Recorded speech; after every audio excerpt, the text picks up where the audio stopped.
আমাকে নামাও নীলাদ্রি, তুমি পাগল হয়ে গেছো। এখন মনে হচ্ছে অফিসে সবার সামনে অপমান করার সময় মনে হয়নি? আমি তোমার বস। আর 5 মিনিট পর আপনি আমার বউ হবেন। হোয়াট?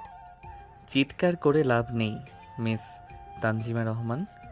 কাজী সাহেব ইতোমধ্যে অপেক্ষা করছেন। তুমি সাহস কিভাবে পাও?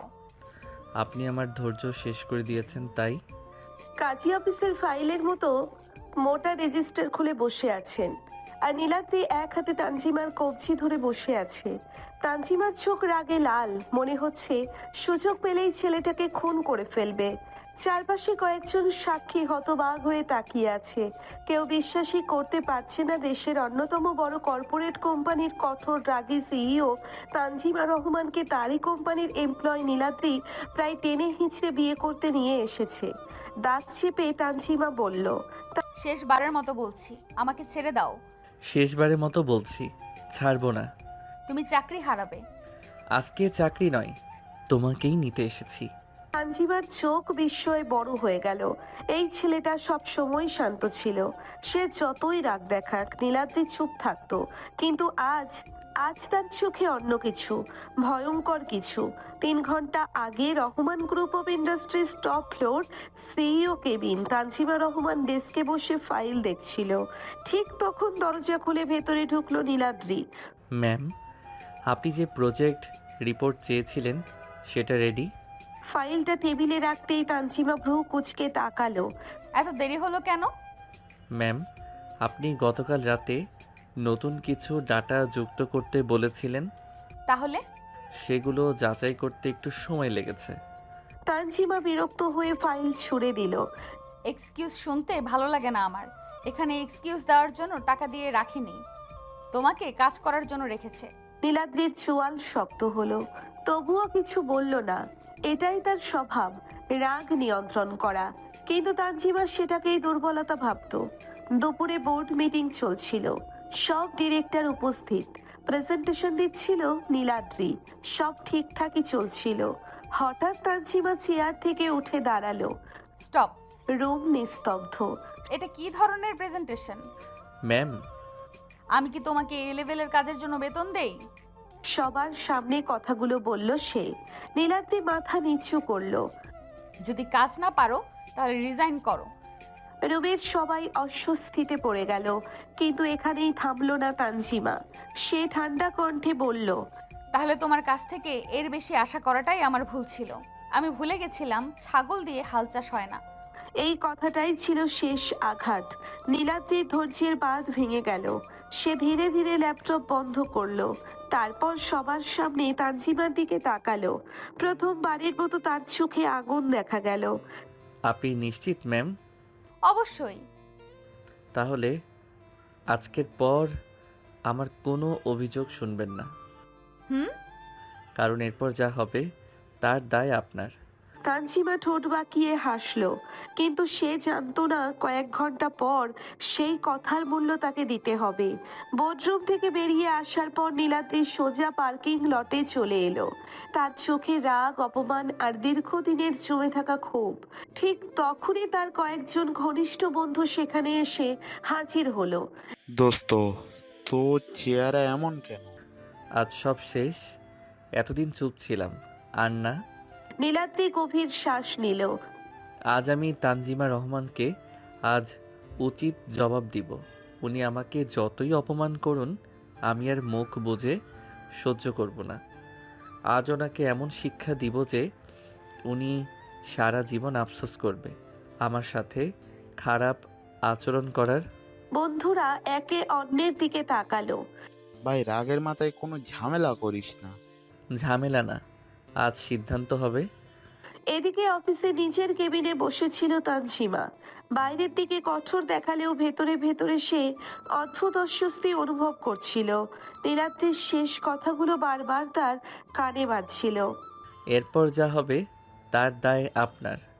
কিছুক্ষণ পর তার ফোনে একটি মেসেজ এলো। আপনার সঙ্গে জরুরি কথা আছে আজই। তানজিমা ভ্রু কুঁচকে স্ক্রিনের দিকে তাকালো। এই ছেলেটা আবার কি করতে চায়? সন্ধ্যার দিকে শহরের এক নিরিবিলি জায়গায় তাদের দেখা হলো। নীলাদ্রির সঙ্গে তার বন্ধুরাও ছিল, তবে তারা দূরে দাঁড়িয়ে রইল। এত নাটকীয়ভাবে ডাকার কারণ কি? কারণ অফিসে কখনো আমাকে নিজের কথা বলার সুযোগ দেননি। তানজিমা ঠান্ডা দৃষ্টিতে তাকালো। বলো। আমি আপনার কর্মচারী হতে পারি, কিন্তু মানুষ হিসেবেও আমার একটা সম্মান আছে। প্রথমবারের মতো নীলাদ্রির চোখ নামালো না। আপনি আমাকে যতবার অপমান করেছেন আমি চুপ থেকেছি, কিন্তু আজ সবার সামনে যা বলেছেন সেটা আমি প্রাপ্য ছিলাম না। তানজিমা কিছুক্ষণ নীরব রইল, তারপর ধীরে ধীরে বলল, তুমি শুধু এই কথাটার জন্য আমাকে এখানে ডেকেছো? নীলাদ্রি রহস্যময়ভাবে হাসল। না ম্যাম, আসল কারণ এখনো বলিনি। তাহলে বলো। নীলাদ্রি এক পা এগিয়ে এলো। আপনাকে শিক্ষা দেওয়ার জন্য এখানে ডেকেছি। আজ আপনাকে এমন শিক্ষা দিব যে আপনি সারা জীবন মনে রাখবেন। মানে? তানজিমা আর কিছু বলার আগেই নীলাদ্রি তার মুখে একটা রুমাল চেপে ধরে। কিছুক্ষণের মধ্যেই তানজিমার মনে হলো তার পুরো দুনিয়া আস্তে আস্তে আচ্ছা হয়ে আসছে। তারপর আর কিছু মনে নেই। যখন জ্ঞান ফিরল তখন দেখতে পেল নীলাদ্রি তাকে নিয়ে একটা কাজী অফিসের সামনে এসেছে। সে এখন নীলাদ্রির কোলে।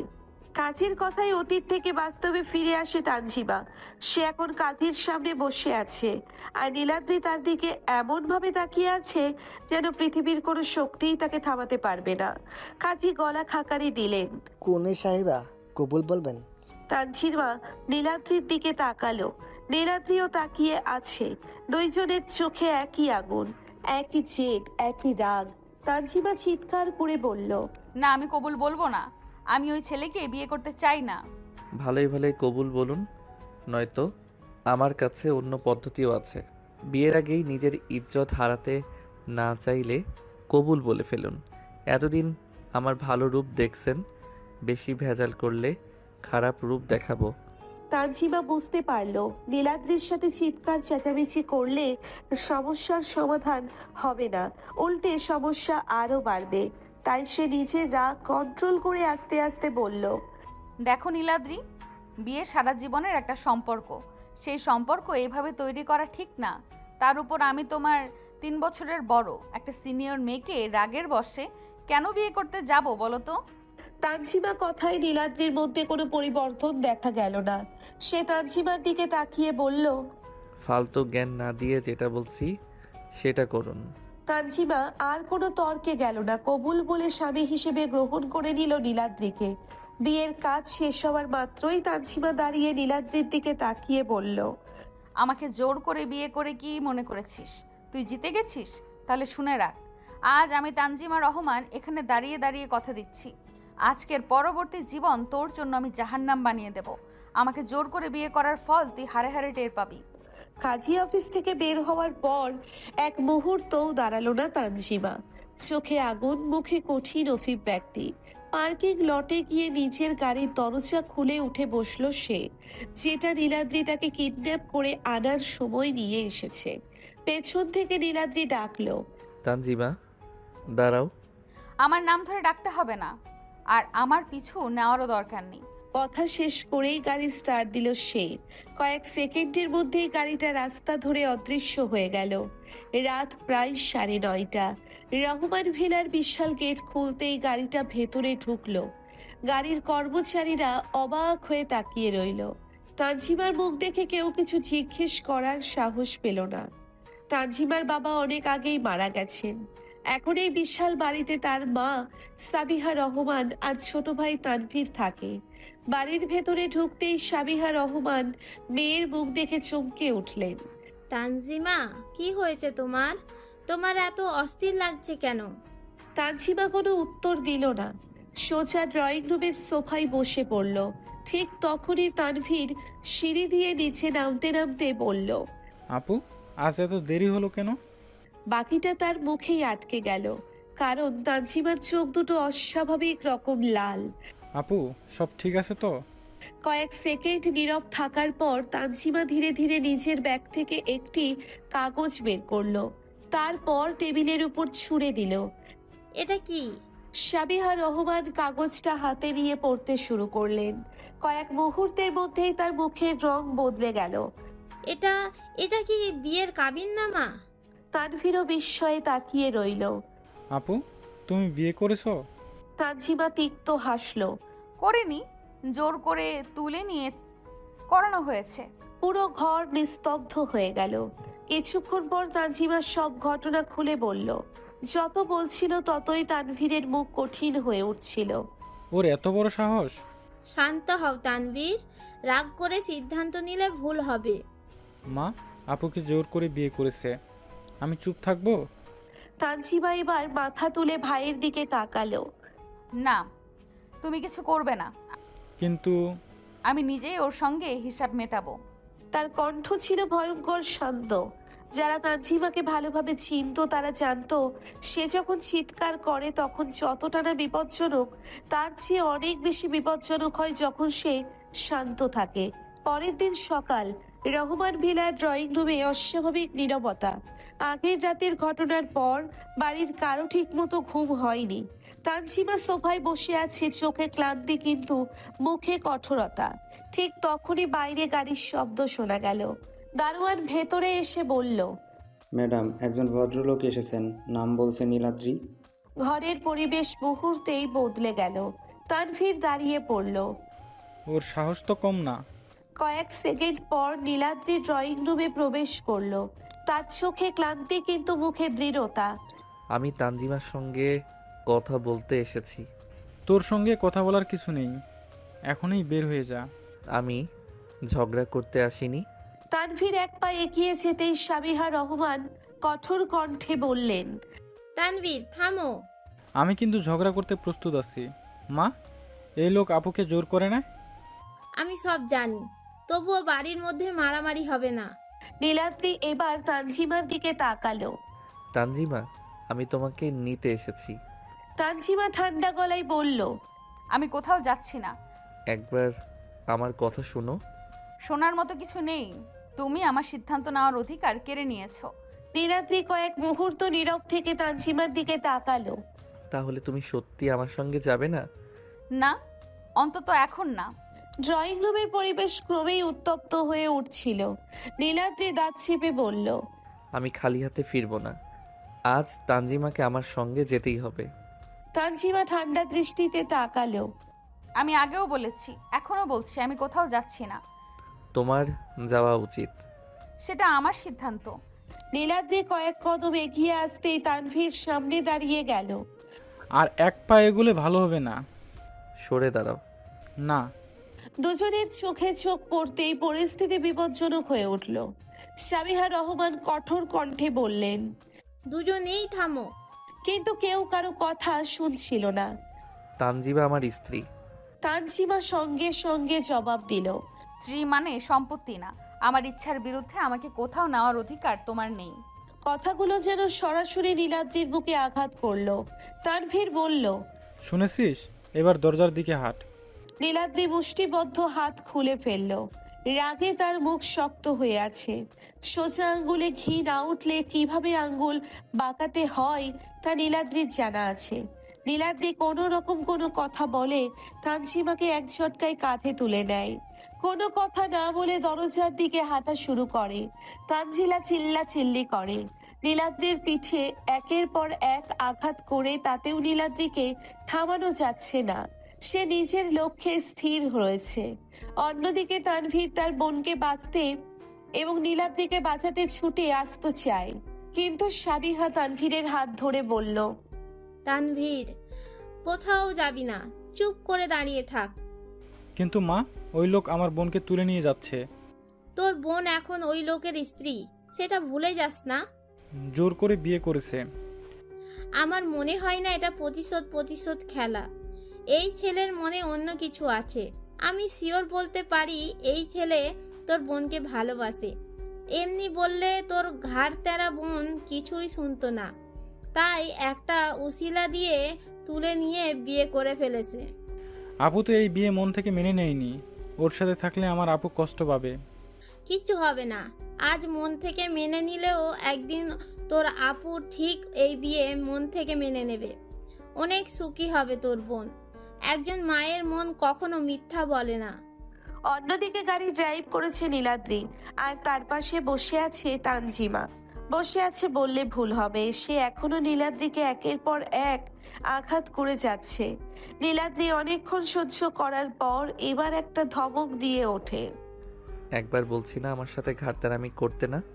বয়সে আপনার বড় হই কিংবা ছোট, আমি কিন্তু পুরুষ যে আপনাকে তুলে নিয়ে বিয়ে করতে পারে, যে আপনার বাড়ি থেকে সবার সামনে দিয়ে নিয়ে আসতে সে আর কি করতে পারে সেটা আপনার ভাবা উচিত। নীলাদ্রির এমন ঠান্ডা হুমকি শুনে তানজিমা কিছুটা ভয় পায়। সে চুপ হয়ে বাইরের দৃশ্য দেখতে পায়। নীলাদ্রি তানজিমার দিকে তাকিয়ে মুচকি হেসে মনে মনে বলল, আজ আপনি আমাকে ঘৃণা করছেন ঠিক, কিন্তু একদিন আপনি আমাকে এর থেকেও বেশি ভালোবাসবেন। আমি কে, কেন তোমাকে বিয়ে করেছি সব বলবো তোমাকে, সময় আসুক। নীলাদ্রি তানজিমাকে নিয়ে নিজের বাড়ির সদর দরজা দাঁড়িয়ে আছে।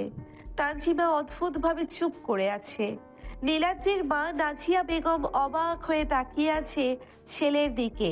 তার পাশেই দাঁড়িয়ে আছে তার স্বামী শফিক সাহেব ও তার মেয়ে সিতারা। নীলাদ্রি বউ নিয়ে বাড়িতে শুনে সবাই অবাক হয়ে তাকিয়ে আছে। নীলাদ্রির মা নাজিয়া বেগম হঠাৎ দুই হাত কোমরে দিয়ে বললেন, এই যে মিয়া, বউ নিয়ে এসেছিস ভালো কথা, কিন্তু আগে একটা গুরুত্বপূর্ণ প্রশ্নের উত্তর দে। কি প্রশ্ন মা? বউকে অপহরণ করে এনেছিস নাকি ভদ্রভাবে বিয়ে করে এনেছিস? তানজিমা ভ্রু তুলে তাকালো। নীলাদ্রি কাঁদতে লাগলো। মা, এসব পরে বলি। সিতারা সঙ্গে সঙ্গে বলল, না না, আগে এটা ক্লিয়ার হোক, কারণ যদি অপহরণ করে আনো তাহলে আমি কিন্তু ভাইয়া বলে ছাড় দেব না। শফিক সাহেব গম্ভীর মুখে মাথা নেড়ে বললেন, ঠিক বলেছেন, আমাদের পরিবারের নিয়ম আছে, আগে সত্য কথা বলতে হবে। তানজিমা অবাক হয়ে সবার দিকে তাকিয়ে রইল। সে ভেবেছিল সবাই হয়তো খুব ভয়ঙ্কর বা রাগী হবে, কিন্তু এরা যেন অন্য জগতের মানুষ। নীলাদ্রি বিরক্ত হয়ে বলল, আচ্ছা, আগে ঘরে ঢুকতে দাও। না, আগে বিচার হবে। সিতারা একটা প্লাস্টিকের চেয়ার এনে মাঝখানে রাখলো। আসামি নীলাদ্রি, এখানে বসো। সিতারা, চুপ, আদালতে উচ্চ স্বরে কথা বলা নিষেধ। শফিক সাহেব এবার বিচারকের মতো গলা ভারী করে বললেন, আসামির বিরুদ্ধে অভিযোগ হঠাৎ করে বউ নিয়ে বাড়িতে হাজির হওয়া, পরিবারের কাউকে আগে থেকে না জানানো। আরো অভিযোগ আছে? বলুন। ওর বিয়ের অনুষ্ঠান নিয়ে আমার কত স্বপ্ন ছিল, সেই স্বপ্ন পূরণ করতে না দেওয়া। হ্যাঁ, আমি তো নাচার সুযোগই পেলাম না। সিতারা হঠাৎ নীলাদ্রির কানের কাছে এসে ফিসফিস করে বলল, যাই বলো ভাইয়া, ভাবি কিন্তু সুন্দর আছে। নীলাদ্রি মুচকি হেসে বলল, জানি তো, তাই তো একেবারে বিয়ে করে ঘরে নিয়ে আসলাম। নাজিয়া বেগম বরণের থালা নিয়ে এগিয়ে এলেন। আচ্ছা, বৌমাকে তো বারণ করতে হবে। তিনি খুব আদর করে তানজিমার মাথায় হাত বুলিয়ে দিলেন, মিষ্টি খাইয়ে দিলেন। এখন থেকে তুমি এই বাড়ির মেয়ে। তানজিমা কিছু বলল না, তবে তার চোখের কঠোরতা খানিকটা নরম হলো।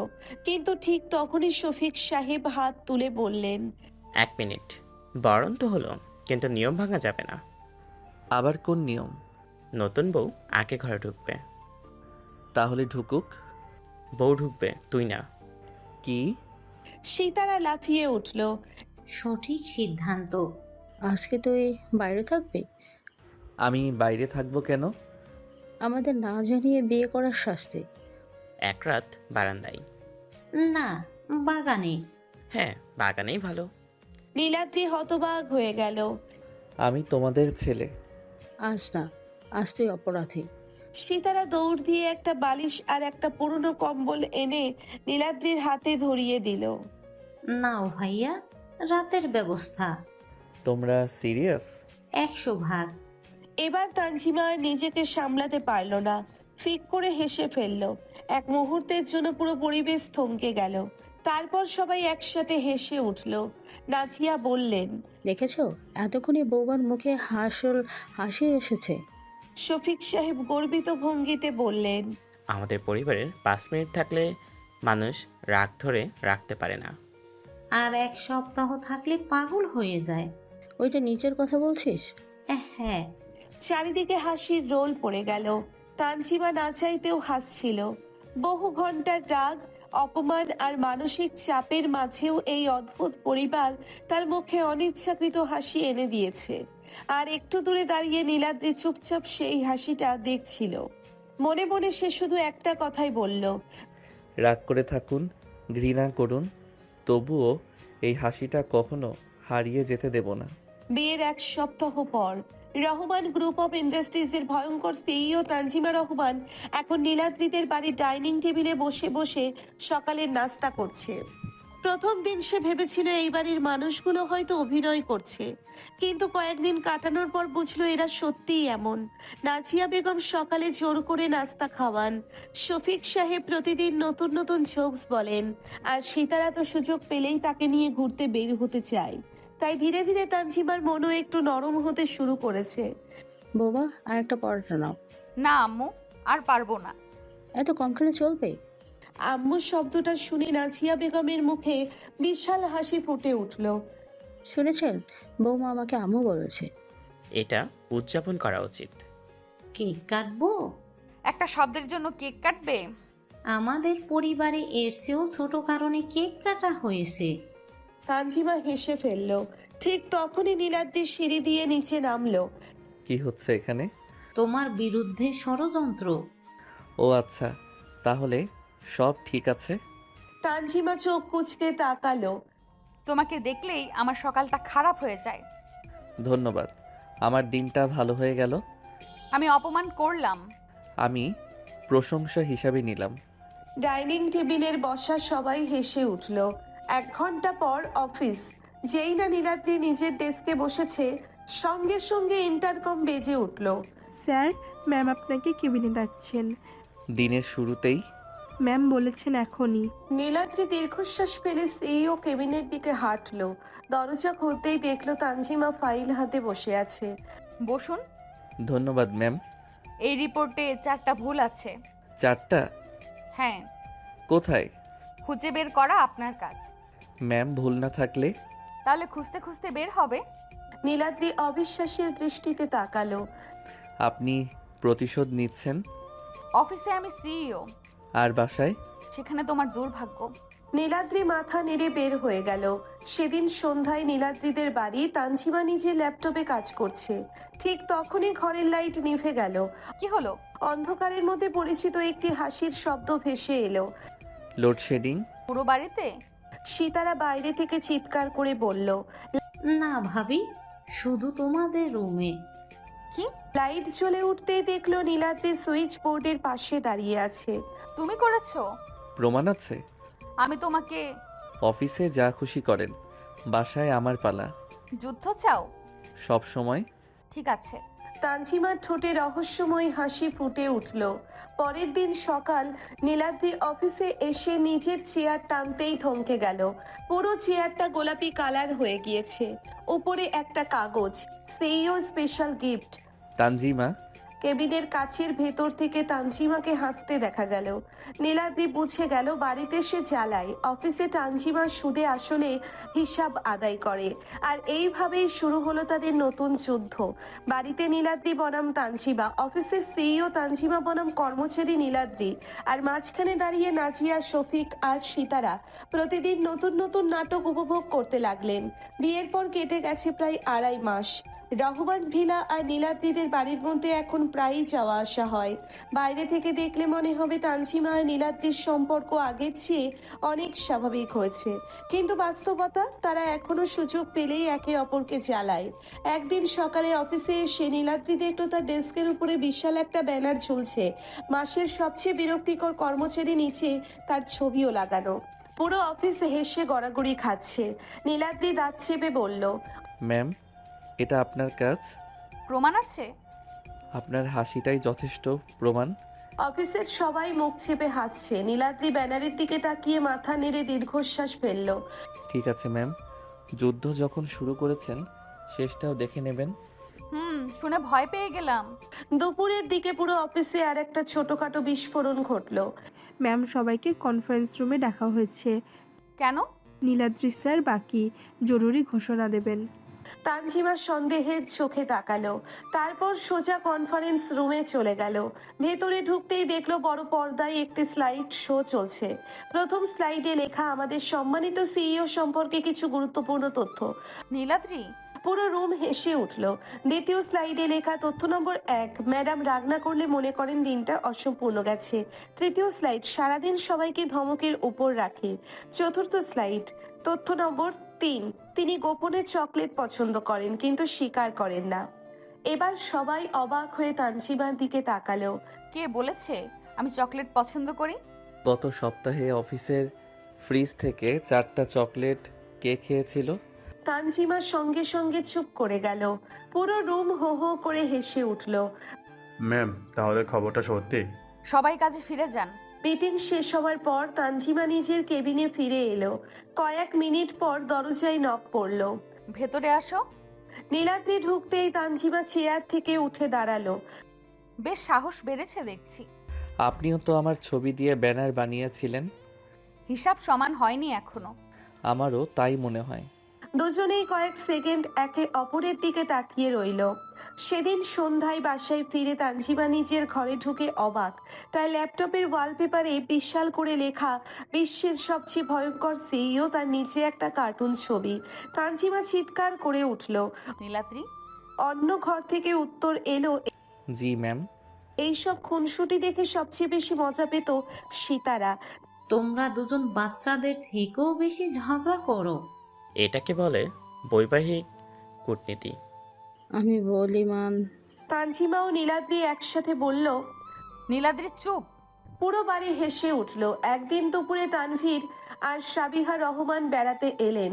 তানভীর প্রথমে ভেবেছিল আপু হয়তো খুব কষ্টে আছে, কিন্তু বাড়িতে ঢুকে সে দেখলো তানজিমা আর সিতারা সোফায় বসে পপকর্ন খাচ্ছে, আর নীলাদ্রি রান্নার থেকে ট্রে হাতে বের হচ্ছে। তানভীর অবিশ্বাসের চোখে তাকালো। আপু তুই ঠিক আছিস? হুম। ও তোকে বিরক্ত করে না? করে। তাহলে? আমিও ওকে ছাড়ি না। কিছুক্ষণ পর তানভীর আপুকে একা পেয়ে আস্তে করে বলল। সত্যি করে বল, লোকটা কেমন? তানজিমা কয়েক সেকেন্ড চুপ করে রইল, তারপর ধীরে বলল। ভীষণ বিরক্তিকর। আমি সিরিয়াস। তানজিমা দীর্ঘশ্বাস ফেলল। রাগী না, পরিবারের জন্য পাগল, কাউকে কষ্ট পেতে দেখতে পারে না। আর তানজিমা একটু অপ্রস্তুত হয়ে গেল।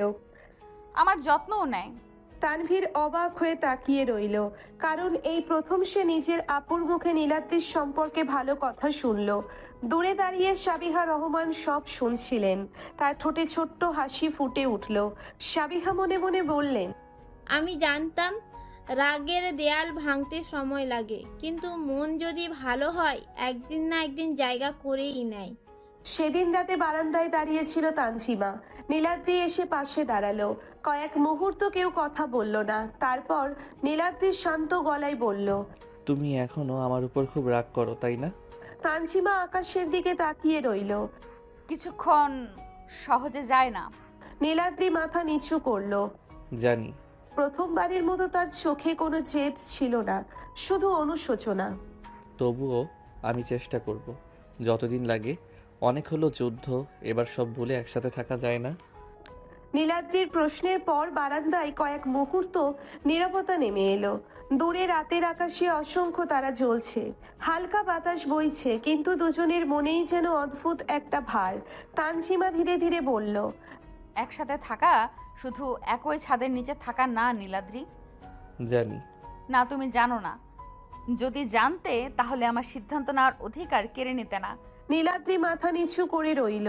এবার সে কোনো অজুহাত দিল না। তুমি ঠিক বলেছ। তানজিমা একটু অবাক হয়ে তার দিকে তাকালো। আজ তর্ক করবে না? নীলাদ্রি হালকা হাসলো।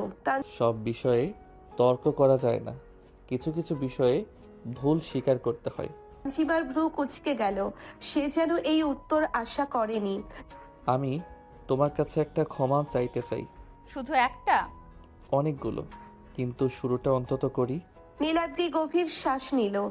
আমি ভুল করেছি, রাগের মাথায় তোমাকে তুলে নিয়ে বিয়ে করেছি। বিয়ে নামক একটা পবিত্র বন্ধনকে আমি অপমান করেছি। তানজিমা চুপ করে শুনতে লাগলো। আমি ভেবেছিলাম তোমাকে হারানোর ভয় অপমানের কষ্ট সব মিলিয়ে যা করেছি সেটা ঠিক ছিল, কিন্তু সময়ের সাথে বুঝেছি ভালোবাসা আর জোর একসাথে চলে না। প্রথমবারের মতো তানজিমার চোখের কঠোরতা কিছুটা নরম হলো। তুমি জানো আমি এখনো সব ভুলতে পারিনি। আমি চাইও না তুমি জোর করে ভুলে যাও। তাহলে আমি শুধু চাই তুমি আমাকে নতুন করে বিচার করো, সেই রাগী জেদি লোক হিসেবে না, একজন মানুষ হিসেবে। তবে আরেকটা কথা, তোমাকে বিয়ে করার একমাত্র কারণ রাগ নয়, অন্য কোনো কারণ আছে। সেটা কি? সেটা না হয় সময় হলে বলবো। নীলাদ্রি ও তানজিমা কথা বলছিল, ঠিক তখনই নিচতলা থেকে সীতারার চিৎকার ভেসে এলো। ওহো, আবার রোমান্টিক সিন শুরু হয়েছে নাকি? তানজিমা চোখ বন্ধ করে বিরক্ত মুখ করলো। এই মেয়েটা সবসময় ভুল সময়ে হাজির হয় কেন? নীলাদ্রি হেসে ফেলল। এটাই ওর সুপার পাওয়ার। কিছুক্ষণ পর নিচে নেমে দুজন ড্রয়িং রুমে এলো। সেখানে দেখা গেল সীতারা, নাজিয়া বেগম আর শফিক সাহেব গোল হয়ে বসে আছে। তোমাদের জন্য একটা জরুরি পারিবারিক মিটিং ডাকা হয়েছে। এবার আবার কি?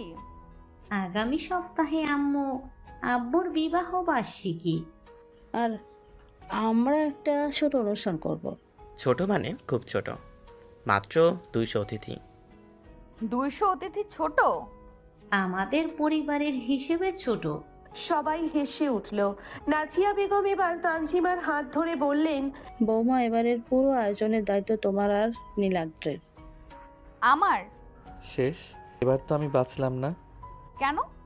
কারণ তুমি অফিসে যেমন বস, এখানেও তেমন বস হয়ে যাবে। তানজিমা ঠোঁট বাঁকিয়ে বলল। ভালোই তো। সবাই আবার হেসে উঠল, কিন্তু হাসির আড়ালে তানজিমা নিজেও বুঝতে পারল অনেক দিন পর তার মনটা একটু হালকা লাগছে। সব ক্ষত এখনো শুকায়নি, সব প্রশ্নের উত্তরও মেলেনি, তবু মনে হচ্ছে সামনে হয়তো নতুন একটা অধ্যায় অপেক্ষা করছে। আর নীলাদ্রি 3 মাস পর সময় অনেক কিছু বদলে দেয়। কিছু ক্ষত পুরোপুরি সারায় না, কিন্তু ব্যথাটা কমিয়ে দেয়। গত 3 মাসে তানজিমা আর নীলাদ্রির জীবনেও অনেক পরিবর্তন এসেছে। তারা এখনো ঝগড়া করে, এখনো একে অপরকে খোঁচা দেয়, কিন্তু আগের সেই তীব্র রাগ আর ঘৃণাটা কোথায় যেন হারিয়ে গেছে। তানজিমা এখনো অফিসে সিইও, নীলাদ্রি এখনো তার অধীনে কাজ করে। তবে এখন অফিসের সবাই জানে মিটিং রুমে তারা যতই তর্ক করুক, দিনের শেষে তারা একে অপরের পাশে দাঁড়ায়। সেদিন ছিল শুক্রবার সকাল। সাধারণত ছুটির দিনে তানজিমা একটু বেশি ঘুমায়, কিন্তু আজ ঘুম ভাঙলো অদ্ভুত একটা গন্ধে। চোখ খুলতেই সে বুঝতে পারলো রান্নাঘর থেকে কিছু একটা পুড়ছে। তানজিমা বিছানা থেকে উঠে দ্রুত নিচে নেমে এলো। রান্নাঘরে ঢুকেই থমকে গেল। পুরো রান্নাঘর ধোঁয়ায় ভরে গেছে, আর মাঝখানে দাঁড়িয়ে আছে নীলাদ্রি, মুখে অ্যাপ্রন, হাতে খুন্তি, আর সামনে একটা কালো হয়ে যাওয়া ফ্রাই প্যান। হে আল্লাহ! সুপ্রভাত।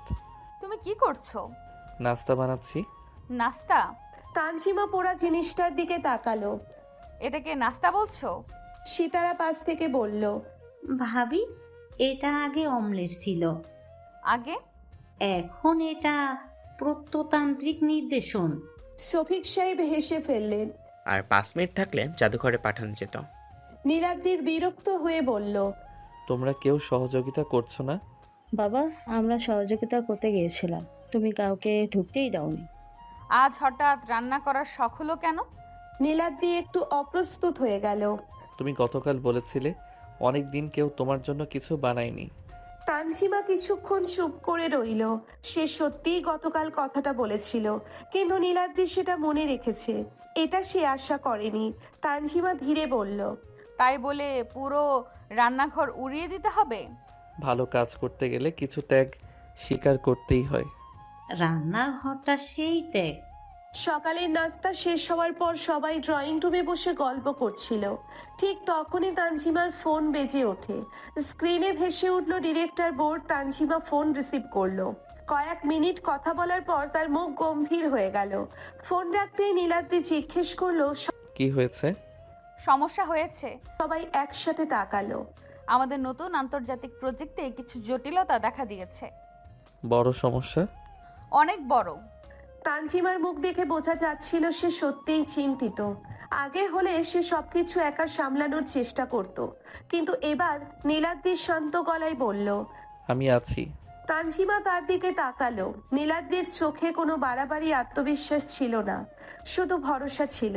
তানজিমা অদ্ভুতভাবে শান্ত হয়ে গেল। দুপুরে তারা দুজন অফিসে গেল। কনফারেন্স রুমে জরুরি মিটিং চলছে। একজন বিদেশি পার্টনার অনলাইনে যুক্ত ছিলেন। পরিস্থিতি বেশ জটিল। কথা বলতে বলতে এক পর্যায়ে তানজিমার মাথা গরম হয়ে গেল। এই ডেডলাইনে কাজ শেষ করা সম্ভব না। কিন্তু চুক্তি অনুযায়ী চুক্তি বাস্তবতা বদলায় না। পরিস্থিতি উত্তপ্ত হয়ে উঠছিল। ঠিক তখনই নীলাদ্রি কথা বলল। আমরা একটা বিকল্প প্রস্তাব দিতে পারি। তানজিমা তাকালো। নীলাদ্রি শান্তভাবে পুরো পরিকল্পনা ব্যাখ্যা করতে লাগলো। প্রায় 15 মিনিট পর মিটিং শেষ হলো, আর আশ্চর্যজনকভাবে সবাই সেই প্রস্তাবে রাজি হয়ে গেল। রুম খালি হওয়ার পর তানজিমা চুপচাপ দাঁড়িয়ে রইল। কি হলো? তুমি ভালো সামলেছ। নীলাদ্রি ভ্রু তুলল। এটা কি প্রশংসা? হয়তো। দয়া করে আবার বলো, আমি রেকর্ড করতে চাই। অতিরিক্ত বাড়াবাড়ি করো না। সন্ধ্যার দিকে কাজ শেষ করে তারা বাড়ি ফিরছিল। রাস্তায় প্রচন্ড বৃষ্টি শুরু হলো। গাড়ির জানালায় বৃষ্টির ফোঁটা আছড়ে পড়ছে। তানজিমা বাইরের দিকে তাকিয়েছিল। হঠাৎ সে বলল, নীলাদ্রি, হুম, একটা প্রশ্ন করব। করো। তুমি এখনো বলনি কেন আমাকে বিয়ে করেছিলে।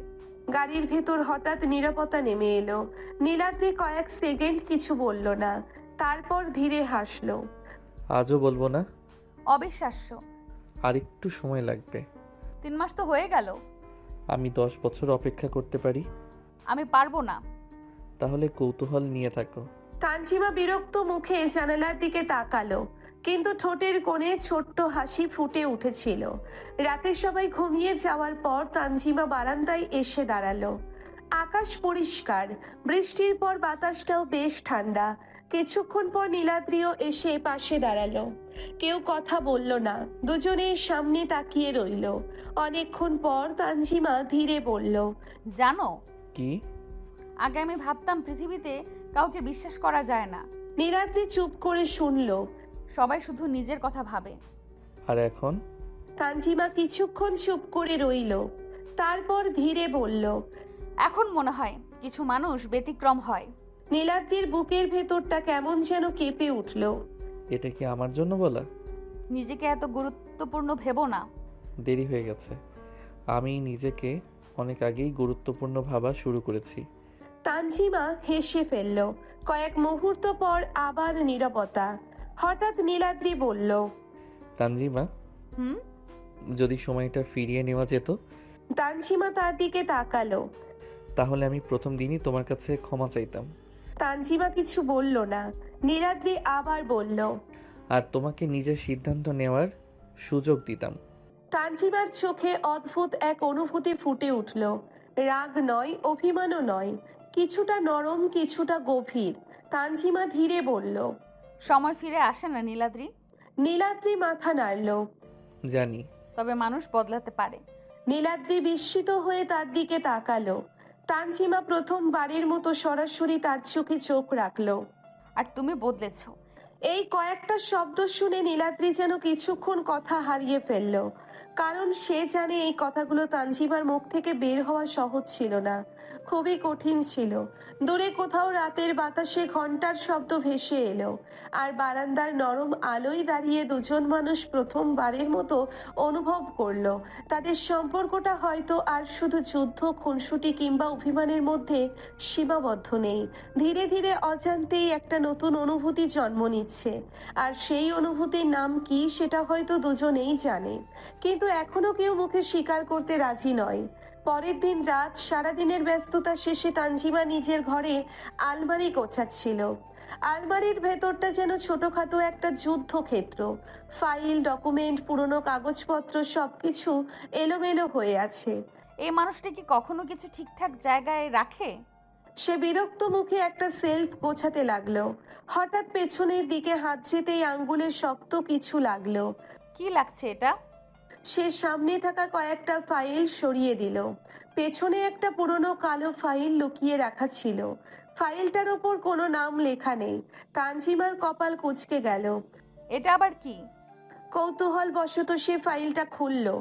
প্রথম পাতায় চোখ পড়তেই তার নিঃশ্বাস থেমে গেল। সেখানে একটা ছবি, তার বাবার ছবি। বাবা? তার হাত হালকা কাঁপতে শুরু করলো। দ্রুত পরের পাতা উল্টালো। প্রতিটি পাতায় বিভিন্ন নোট, রিপোর্ট, সাক্ষ্য এবং তদন্ত সংক্রান্ত তথ্য লেখা, আর উপরে বড় অক্ষরে লেখা মৃত্যু তদন্ত প্রতিবেদন। তানজিমার বুকের ভেতর ধকধক করতে লাগলো। সে একের পর এক পৃষ্ঠা উল্টাতে লাগলো। কিছু তথ্য তার পরিচিত, কিছু সম্পূর্ণ অজানা, আর কিছু বিষয় দেখে তার চোখ বিস্ময়ে বড় হয়ে গেল। কারণ রিপোর্টে বারবার উল্লেখ করা হয়েছে ঘটনাটি স্বাভাবিক মৃত্যু নাও হতে পারে। তানজিমার মাথার ভেতর যেন ঝড় বয়ে গেল। এটা এটা এখানে কিভাবে এলো? ঠিক তখনই ফাইলের ভেতর থেকে ছোট্ট একটা ধাতব জিনিস মেঝেতে পড়ে গেল।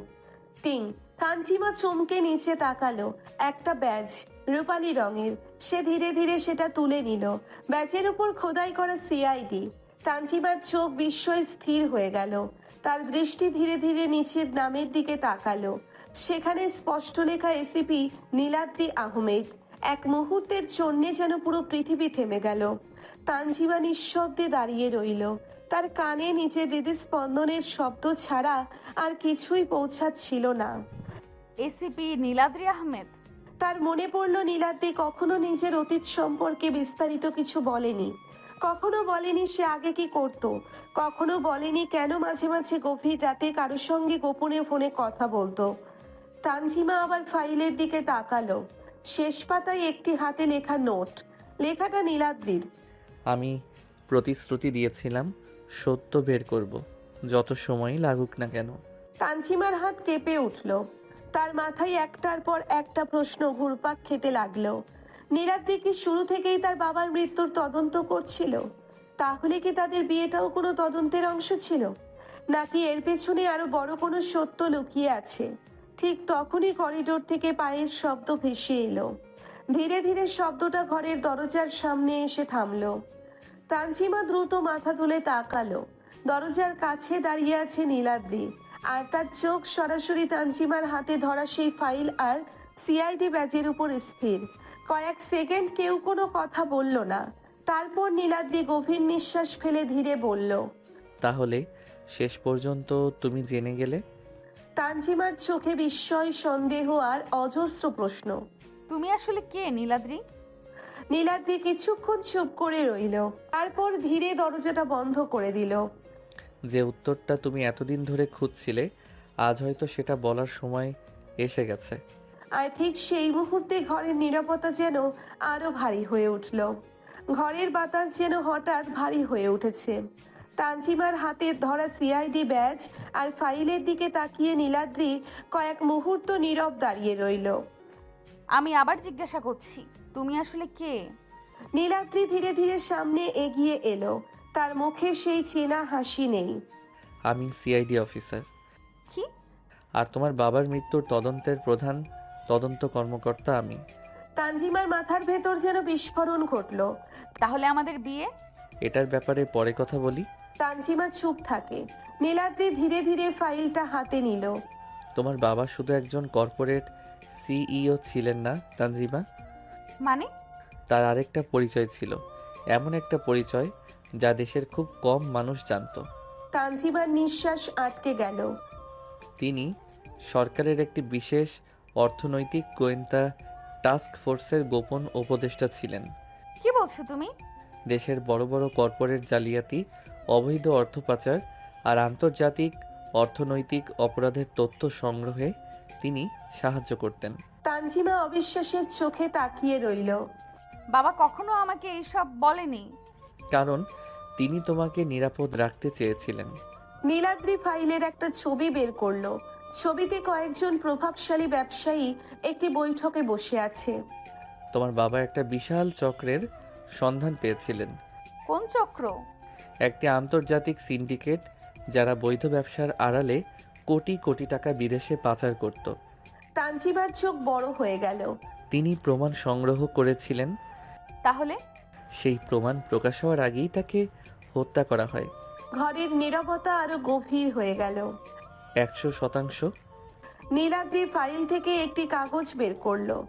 অফিসিয়াল রিপোর্টে হৃদরোগে মৃত্যু বলা হয়েছিল, কিন্তু ফরেনসিক রিপোর্টে কিছু অসঙ্গতি ছিল। তুমি নিশ্চিত এটা হত্যা ছিল আর তুমি সেটা খুঁজে পাও? হ্যাঁ, আর তখনই তদন্ত শুরু করি। তানজিমার চোখে পানি চলে এলো। তাহলে এতদিন তুমি একা এসব করছিলে? কারণ আমি তাকে একটা কথা দিয়েছিলাম। কি কথা? নীলাদ্রি ধীরে ধীরে ফাইলের শেষ পাতা খুলল। সেখানে তানজিমার বাবার নিজের হাতে লেখা একটি লাইন। যদি আমার কিছু হয়, সত্যটা যেন চাপা না পড়ে। তানজিমার চোখ ঝাপসা হয়ে গেল। সেদিন হাসপাতালের বাইরে তিনি আমাকে এই প্রতিশ্রুতি দিতে বলেছিলেন। তুমি বাবাকে চিনতে? অনেক বছর ধরে, তাই তার মৃত্যুর তদন্ত করার জন্য এই অফিসে এসেছিলাম। এই অফিসে কেন? গোপন সূত্রে খবর পেয়েছিলাম যে তোমার বাবার খুনি সে আসলে তোমাদের অফিসের তার কাছের কেউ ছিল, আর সে এখনও তোমাদের অফিসেই আছে তোমার বাবার ওই ফাইল খোঁজার জন্য। আর বিয়ের ব্যাপারটা? যেদিন প্রথম আমি তোমাদের অফিসে আসি সেদিন তোমাকে দেখছি, আমি প্রেমে পড়ে যাই। আমি জানতাম তুমি আমার থেকে বয়সে বড়, তাও আমি আমার সেই অনুভূতিকে চাপা দেইনি, তোমাকে ভালোবাসতে থাকি। চিন্তা ছিল তদন্তের ফাঁকে ফাঁকে অফিসে তোমাকে পটিয়ে নেব। পটানো তো দূরের কথা, তুমি সারাক্ষণ আমাকে ছাড়ের উপরে রাখতে, তাও আমি কিছু মনে করতাম না। কিন্তু হঠাৎ একদিন জানতে পারলে তোমার বাবার খুনি তোমাকেও শেষ করে দিতে চাচ্ছে। তাদের ভাষ্য মতে তোমার বাবা তার সব ফাইল নাকি তোমার কাছে দিয়ে গিয়েছি। সেসব ফাইলের কথা কখনো যেন দুনিয়ার সামনে না আসে, তাই তোমাকে শেষ করার জন্য তারা উঠে পড়ে লাগে। আমার কাছে আর কোনো রাস্তা ছিল না, আমি ঝগড়ার রসিলা দিয়ে তোমাকে উঠিয়ে নিয়ে বিয়ে করি, যাতে তুমি সবসময় আমার সামনে থাকো, ওরা যাতে তোমার কোনো ক্ষতি করতে না পারে। নীলাদ্রির কথা শেষ হতেই ঘরের ভেতর আবার নীরবতা নেমে এলো। বাইরে হালকা বাতাসে জানালার পর্দা ঝুলছে, কিন্তু তানজিমার মনে যেন ঝড় বইছে। তাহলে তুমি আমাকে সত্যিই ভালোবেসেছিলে? নীলাদ্রি কয়েক সেকেন্ড চুপ করে তার দিকে তাকিয়ে রইল। তদন্তের জন্য তোমার কাছে এসেছিলাম, কিন্তু তোমাকে ভালোবেসেছিলাম সম্পূর্ণ নিজের ইচ্ছায়। আর এই কয়েক মাস?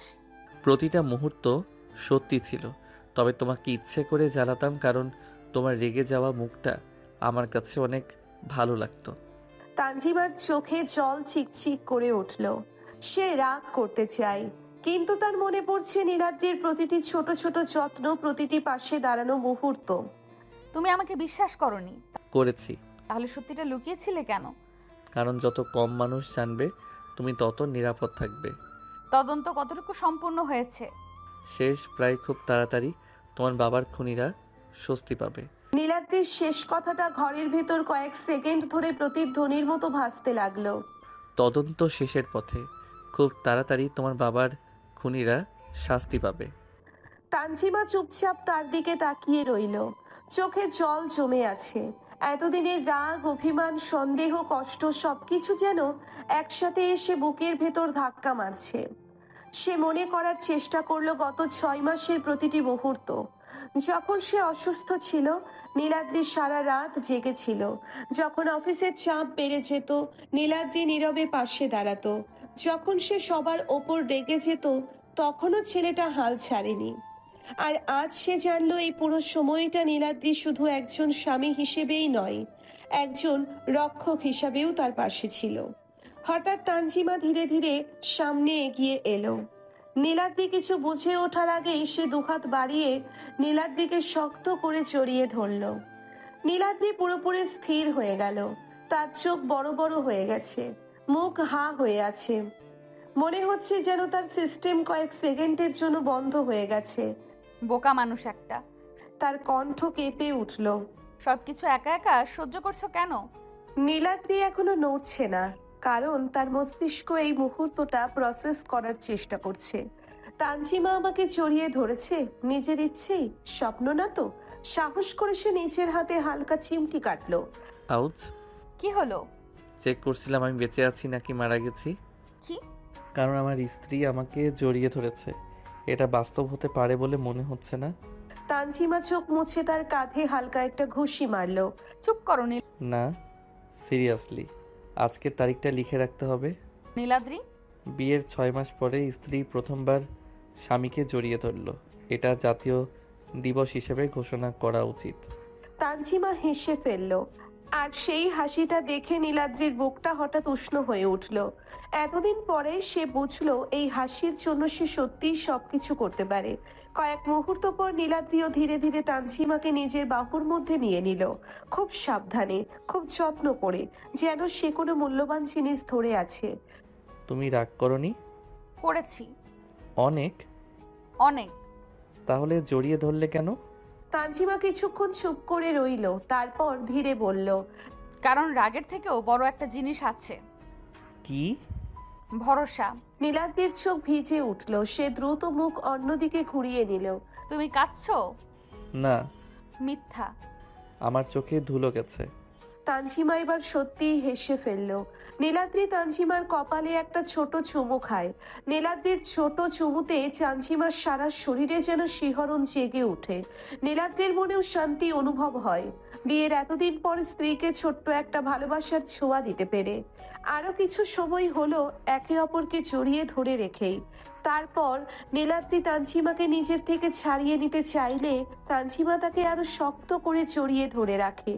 নীলাদ্রি তানজিমার দিকে তাকিয়ে বলল, কি হলো? ছাড়ো আমাকে। না, ছাড়বো না, এইভাবেই ধরে থাকবো। কতক্ষণ? যতক্ষণ আমার মন চাই। তোমার মন আমাকে ছাড়তে চাইতে চাইতে আমার মন তো অন্য কিছু চেয়ে ফেলবে জান। কি চাইবে তোমার মন? তোমাকে গভীরভাবে ছুঁতে চাইবে, তোমাকে আদরে আদরে ভরিয়ে দিতে চাইবে, এতটা ভালোবেসে ছুঁতে চাইবে যতটা ভালোবাসলে তুমি শিহরণ কেঁপে কেঁপে উঠবে। নীলাদ্রির কথা শুনে তানজিমা নীলাদ্রির বুকে মুখ ঘষতে ঘষতে বলল, মন যা চায় করো না, বাধা দিল কে? তানজিমার কথা শুনে নীলাদ্রি অবাক হয়ে তানজিমাকে নিজের বুক থেকে সরিয়ে দুই হাতে তার মুখ উপরের দিকে তুলে প্রশ্ন করল, কি বলছো তুমি? আমি আদর করলে তোমার কোনো সমস্যা নাই? নেই তো। আগে না আমাকে ঘৃণা করতে? সেই ঘৃণা 3-4 মাস আগেই শেষ হয়ে গিয়েছে। এখন এই মনে শুধু তোমার জন্য ভালোবাসা আছে। নীলাদ্রি যেন এই উত্তরের অপেক্ষায় ছিল। তানজিমার উত্তর শোনার সাথে সাথেই তানজিমার কোমর জড়িয়ে ধরে এক টানে নিজের কাছে নিয়ে ভালোবাসার পরশ দেয় তানজিমা সারা মুখ জুড়ে। আর ওর হাত বিচরণ করতে থাকে তানজিমার পিঠ জুড়ে। তার ওষ্ঠ এগিয়ে যায় তানজিমার ওষ্ঠের দিকে। খুব যত্ন করে তানজিমার ওষ্ঠ জোর করে নিজের ওষ্ঠের মাঝে শুষে নেয়। ওইভাবেই এক ঝটকায় তানজিমাকে কোলে তুলে সামনে থাকা ড্রেসিং টেবিলের উপর বসিয়ে দেয়। ড্রেসিং টেবিলের উপর থাকা সব কসমেটিক্স ধাক্কা দিয়ে ফেলে দেয় ফ্লোরে। কাঁচ ভেঙে শব্দ ঝনঝন করতে থাকে পুরো রুম জুড়ে। তবে সেই শব্দ নীলাদ্রি বা তানজিমার কানে গিয়েছে বলে মনে হয়। দুজন নিজেদের কাজে ব্যস্ত। নীলাদ্রি এবার তানজিমার ঠোঁট ছেড়ে গলায় মুখ ডুবিয়ে দেয়, আর তানজিমা নীলাদ্রির এমন অবাধ্য ছোঁয়ায় বড় বড় শ্বাস নিতে থাকে। পাগলের মতো শক্ত করে চেপে ধরে নীলাদ্রির চুল, এত শক্ত করে ধরে আছে মনে হচ্ছে এখনই ওর চুলগুলো ছিঁড়ে যাবে। আর অন্যদিকে নীলাদ্রি পাগলের মতো বাইট করতে থাকে। তাদের এই পাগলামি যে কতক্ষণ চলেছে তার কোনো হিসাব নেই। দুই পাগলের ভালোবাসার রাত ছিল আজ। পৃথিবীর সব ধ্যান খেয়াল বাদ দিয়ে একে অপরের মাঝে মজেছিল তারা। পরের দিন সকাল, সকালের নরম রোদ জানালার ফাঁক গলে ঘরের ভেতর ঢুকছে। তানজিমার ঘুম ভাঙতেই মনে পড়ে কাল রাতে নীলাদ্রির পাগলের মতো ভালোবাসার কথা। মুখটা তখন লাল টমেটোর মতো হয়ে যাচ্ছিল, তখনই তার চোখ পড়ল ড্রেসিং টেবিলের সামনে। আর তারপরেই ইয়া আল্লাহ, মেঝে জুড়ে ছড়িয়ে আছে ভাঙা কসমেটিক্স, ফাটা পাউডারের বক্স। নীলাদ্রি! পুরো বাড়ি কেঁপে ওঠার মতো চিৎকার। নিচতলা থেকে নীলাদ্রির শান্ত কণ্ঠ ভেসে এলো, জি ম্যাডাম। এখনই উপরে আসো। কয়েক সেকেন্ড পর নীলাদ্রি হাতে এক কাপ চা নিয়ে ঘরে ঢুকলো। সুপ্রভাত। কোথাকার সুপ্রভাত? এগুলো দেখো। সে মেঝের দিকে আঙ্গুল দেখালো। নীলাদ্রি নিচে তাকিয়ে মাথা নাড়ল। ব্যাপারটা দুঃখজনক। দুঃখজনক? খুবই। আমার সবচেয়ে পছন্দের পারফিউমটা ভেঙে গেছে। আচ্ছা, তাহলে এটা ঐতিহাসিক ক্ষতি। তুমি হাসছো কেন? বলেই সে আবার হাসলো। নীলাদ্রি! হাসছি না। আচ্ছা, একটা ভালো দিকও আছে। কি ভালো দিক? এখন নতুন কসমেটিক্স কেনার সুযোগ পাবে। তোমার সাহস কত আমার কসমেটিক্স ভেঙে ফেলেছো? ধন্যবাদ, এটা একটা প্রশংসা হিসেবে নিলাম। কিন্তু আমার প্রশ্ন হলো, এগুলো কালকে ভালোবাসার চরম সীমায় পৌঁছাতে গিয়ে ভেঙে ফেলেছিলাম, সে কি ভুলে গিয়েছে? তানজিমা এবার একটা কুশন ছুঁড়ে মারল। নীলাদ্রি সহজেই সেটা ধরে ফেলল। দেখো, তোমার থ্রোয়িং স্কিল আগের চেয়ে ভালো হয়েছে। আমি সিরিয়াস। আমিও সিরিয়াস। আজ তোমাকে আমি ছাড়বো না। এটা শুনে আমি একটু ভয় পেয়েছি। একটুও পাওনি। ঠিক ধরেছ। তানজিমার রাগ আরো বেড়ে গেল। ঠিক তখনই সিতারা দরজার সামনে উকি দিল। কি হয়েছে? তোমার ভাই আমার সব কসমেটিক্স নষ্ট করেছে। ও ভাইয়া, আজ তোমার জন্য আমি আগেই দোয়া পড়ে রাখছি। ধন্যবাদ, খুব দরকার হবে।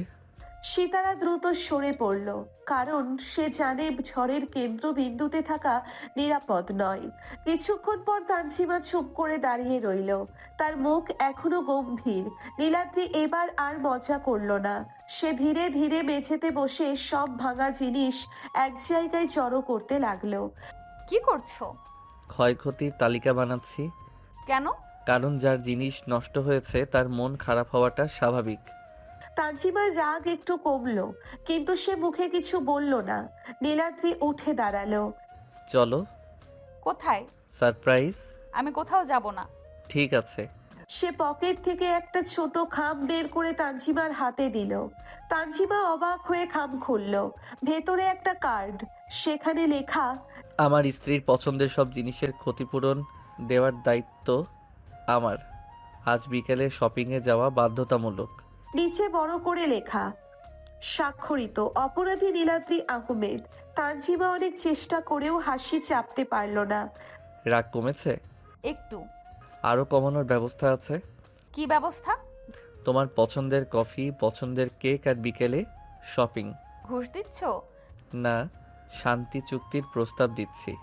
তানজিমা এবার হেসে ফেলল। তুমি সত্যিই অসহ্য। জানি। তারপরও? তানজিমা মাথা নেড়ে বলল, থাক, কিছু না। না না, এখন বলতেই হবে। বলবো না। তাহলে ধরে নিলাম তুমি আমাকে ক্ষমা করে দিয়েছো। অতিরিক্ত ভাববে না। কিন্তু তার মুখের হাসিটা বলে দিচ্ছিল রাগটা আর বেশিক্ষণ টিকবে না। আর নীলাদ্রি, সে মনে মনে ভাবল মিশন রাগ ভাঙানো সফল। শপিং বিশ্রাম নিচ্ছিল তানজিমা, কিন্তু তার মাথায় এখনো ঘুরছে নীলাদ্রির আসল পরিচয়, তদন্ত আর বাবার মৃত্যুর রহস্য। বারান্দায় দাঁড়িয়ে দূরের আকাশের দিকে তাকিয়েছিল সে। ঠিক তখনই নীলাদ্রি 2 কাপ কফি হাতে নিয়ে পাশে এসে দাঁড়ালো। ম্যাডাম, আজকের আবহাওয়ার রিপোর্ট বলছে আপনি খুব গভীর চিন্তায় আছেন। সব সময় মজা করতে হয়? না, তবে তোমার কপালে ভাঁজ দেখলে আমার ভালো লাগে না। তানজিমা চুপচাপ কফির কাপটা হাতে নিল। কয়েক মুহূর্ত নীরবতার পর সে ধীরে বলল, জানো, ছোটবেলায় আব্বুর সঙ্গে আমি এই বারান্দাতেই বসতাম। বৃষ্টি হলে উনি বলতেন আকাশও মাঝে মাঝে কাঁদে, তখন বুঝতাম না। নীলাদ্রি কিছু বলল না, শুধু মন দিয়ে শুনতে লাগলো। আজ এত বছর পরে মনে হচ্ছে কথাটার মানে বুঝতে পারছি। তোমার বাবা তোমাকে নিয়ে খুব গর্ব করতেন। তুমি কিভাবে এত নিশ্চিত? নীলাদ্রি হালকা হাসলো। কারণ তিনি যখনই তোমার কথা বলতেন তার চোখ দুটো আলাদাভাবে জ্বলজ্বল করত। তানজিমার চোখ আবার ভিজে উঠল। ঠিক তখনই নিচ থেকে সিতারার চিৎকার শোনা গেল, আরে, তোমরা আবার সিনেমার দৃশ্য শুরু করেছো নাকি? এই মেয়েটা সব জায়গায় কিভাবে হাজির হয়?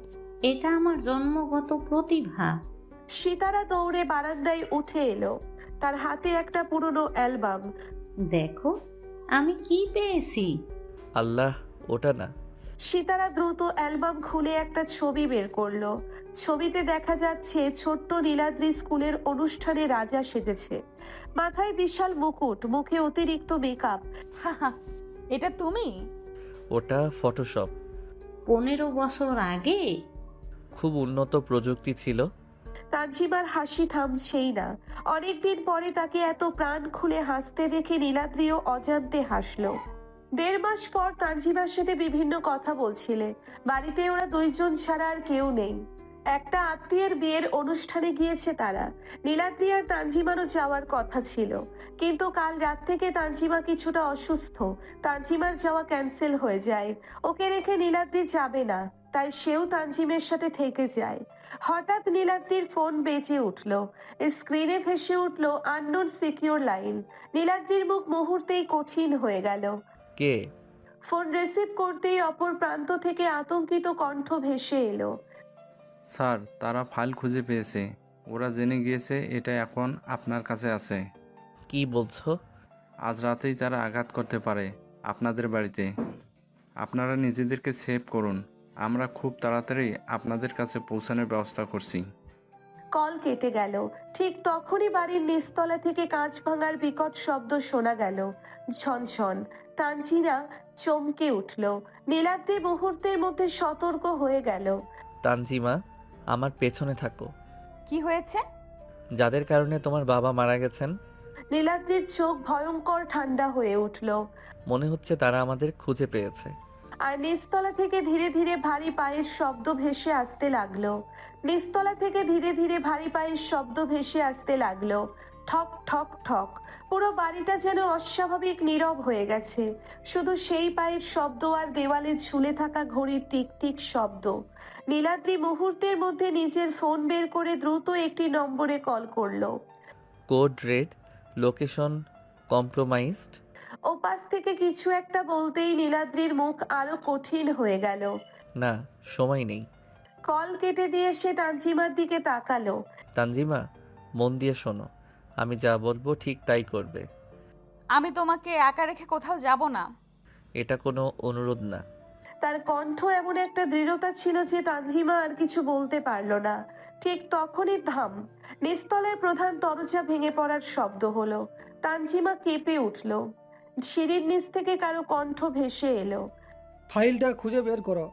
আরেকজন বলল, মেয়েটাকেও খুঁজে বের করো। তানজিমার শরীর ঠান্ডা হয়ে গেল। ওরা সত্যিই এসেছে। নীলাদ্রি দ্রুত আলমারির পেছনের দেওয়ালের কাছে গেল। দেওয়ালে হাত রাখতেই একটা লুকানো প্যানেল সরে গেল। তানজিমা বিস্ময়ে তাকিয়ে রইল। এটা কি? বিপদের সময় লুকিয়ে থাকার জন্য এটা তৈরি। তুমি আগে কখনো বলনি। বললে আর গোপন থাকতো না। নিস্তলার আবার গুলির মতো শব্দ হলো। ধাম ধাম। যদিও বোঝা যাচ্ছিল না সেটা কি, কিন্তু পুরো বাড়ি কেঁপে উঠল। নীলাদ্রি তানজিমার হাতে একটি ছোট ড্রাইভ তুলে দিল। এটা কি? তোমার বাবার সংগ্রহ করা আসল প্রমাণের কপি। তুমি আমাকে এটা এখন দিচ্ছ কেন? নীলাদ্রি কয়েক সেকেন্ড তার দিকে তাকিয়ে রইল। তার চোখে এমন এক অনুভূতি ফুটে উঠল যা দেখে তানজিমার বুক কেঁপে উঠল। কারণ যদি আমার কিছু হয়ে যায়। চুপ, এমন কথা বলবে না। তুমি চলো আমার সাথে। আমি ওদের আটকে রাখবো না। তানজিমা। তার কণ্ঠ এমন দৃঢ়তা ছিল যে তানজিমা থমকে গেল। নীলাদ্রি ধীরে তার দুই কাঁধে হাত রাখল। তোমার বাবাকে আমি একটা কথা দিয়েছিলাম, তোমার কোনো ক্ষতি হতে দেব না। তানজিমার চোখ ভিজে উঠল। নিচতলা থেকে আবার ভারী শব্দ ভেসে এলো। ধাম। মনে হলো কেউ একটা দরজা ভেঙে ফেলেছে। নীলাদ্রি তানজিমাকে আলতো করে সেই গোপন কুঠুরির ভেতরে ঢুকিয়ে দিল। নীলাদ্রি, সাবধানে থেকো। এক মুহূর্তের জন্য নীলাদ্রির চোখ গরম হয়ে উঠল। সব সময়। তারপর প্যানেলটা ধীরে ধীরে বন্ধ হয়ে গেল। অন্ধকার ছোট্ট জায়গার ভেতর দাঁড়িয়ে রইল তানজিমা। বাইরের কিছু দেখা যাচ্ছে না, শুধু খুব সামান্য শব্দ শোনা যাচ্ছে। কয়েক সেকেন্ড পর ঠক ঠক ঠক কেউ যেন উপরের করিডোরে উঠে এসেছে। তারপর ধাম। ঘরের দরজা ভেঙে পড়ার শব্দ। তানজিমার বুক কেঁপে উঠল। অচেনা কয়েকটা কণ্ঠ ভেসে এলো। ঘরটা খুঁজে দেখো। মেয়েটা আর এই অফিসারটা এখানেই আছে। ফাইলটা বের করো। তানজিমা নিজের মুখ চেপে ধরে নিঃশব্দে দাঁড়িয়ে রইল। তার নিঃশ্বাস পর্যন্ত ভারী হয়ে এসেছে। হঠাৎ নীলাদ্রির গলা শোনা গেল। যা খুঁজছো সেটা পাবে না। এরপর কয়েক সেকেন্ডের জন্য সবকিছু অস্বাভাবিক নীরব হয়ে গেল। এমন নীরবতা যা ঝড় আসার আগের মুহূর্তে থাকে। তানজিমার বুকের ধুকপুকানি আরো বেড়ে গেল। তারপর ধাম। মনে হলো কিছু একটা উল্টে পড়লো। কারো চিৎকার, দৌড়ানোর শব্দ, আর ঠিক পরের মুহূর্তেই গুরুম একটা প্রচন্ড ফায়ারের শব্দ পুরো বাড়িটা কাঁপিয়ে দিল। তানজিমা জমে গেল। তার কানে যেন আর কিছুই পৌঁছচ্ছে না, শুধুই সেই একটাই শব্দ বারবার প্রতিধ্বনিত হচ্ছে। কয়েক সেকেন্ড কেটে গেল।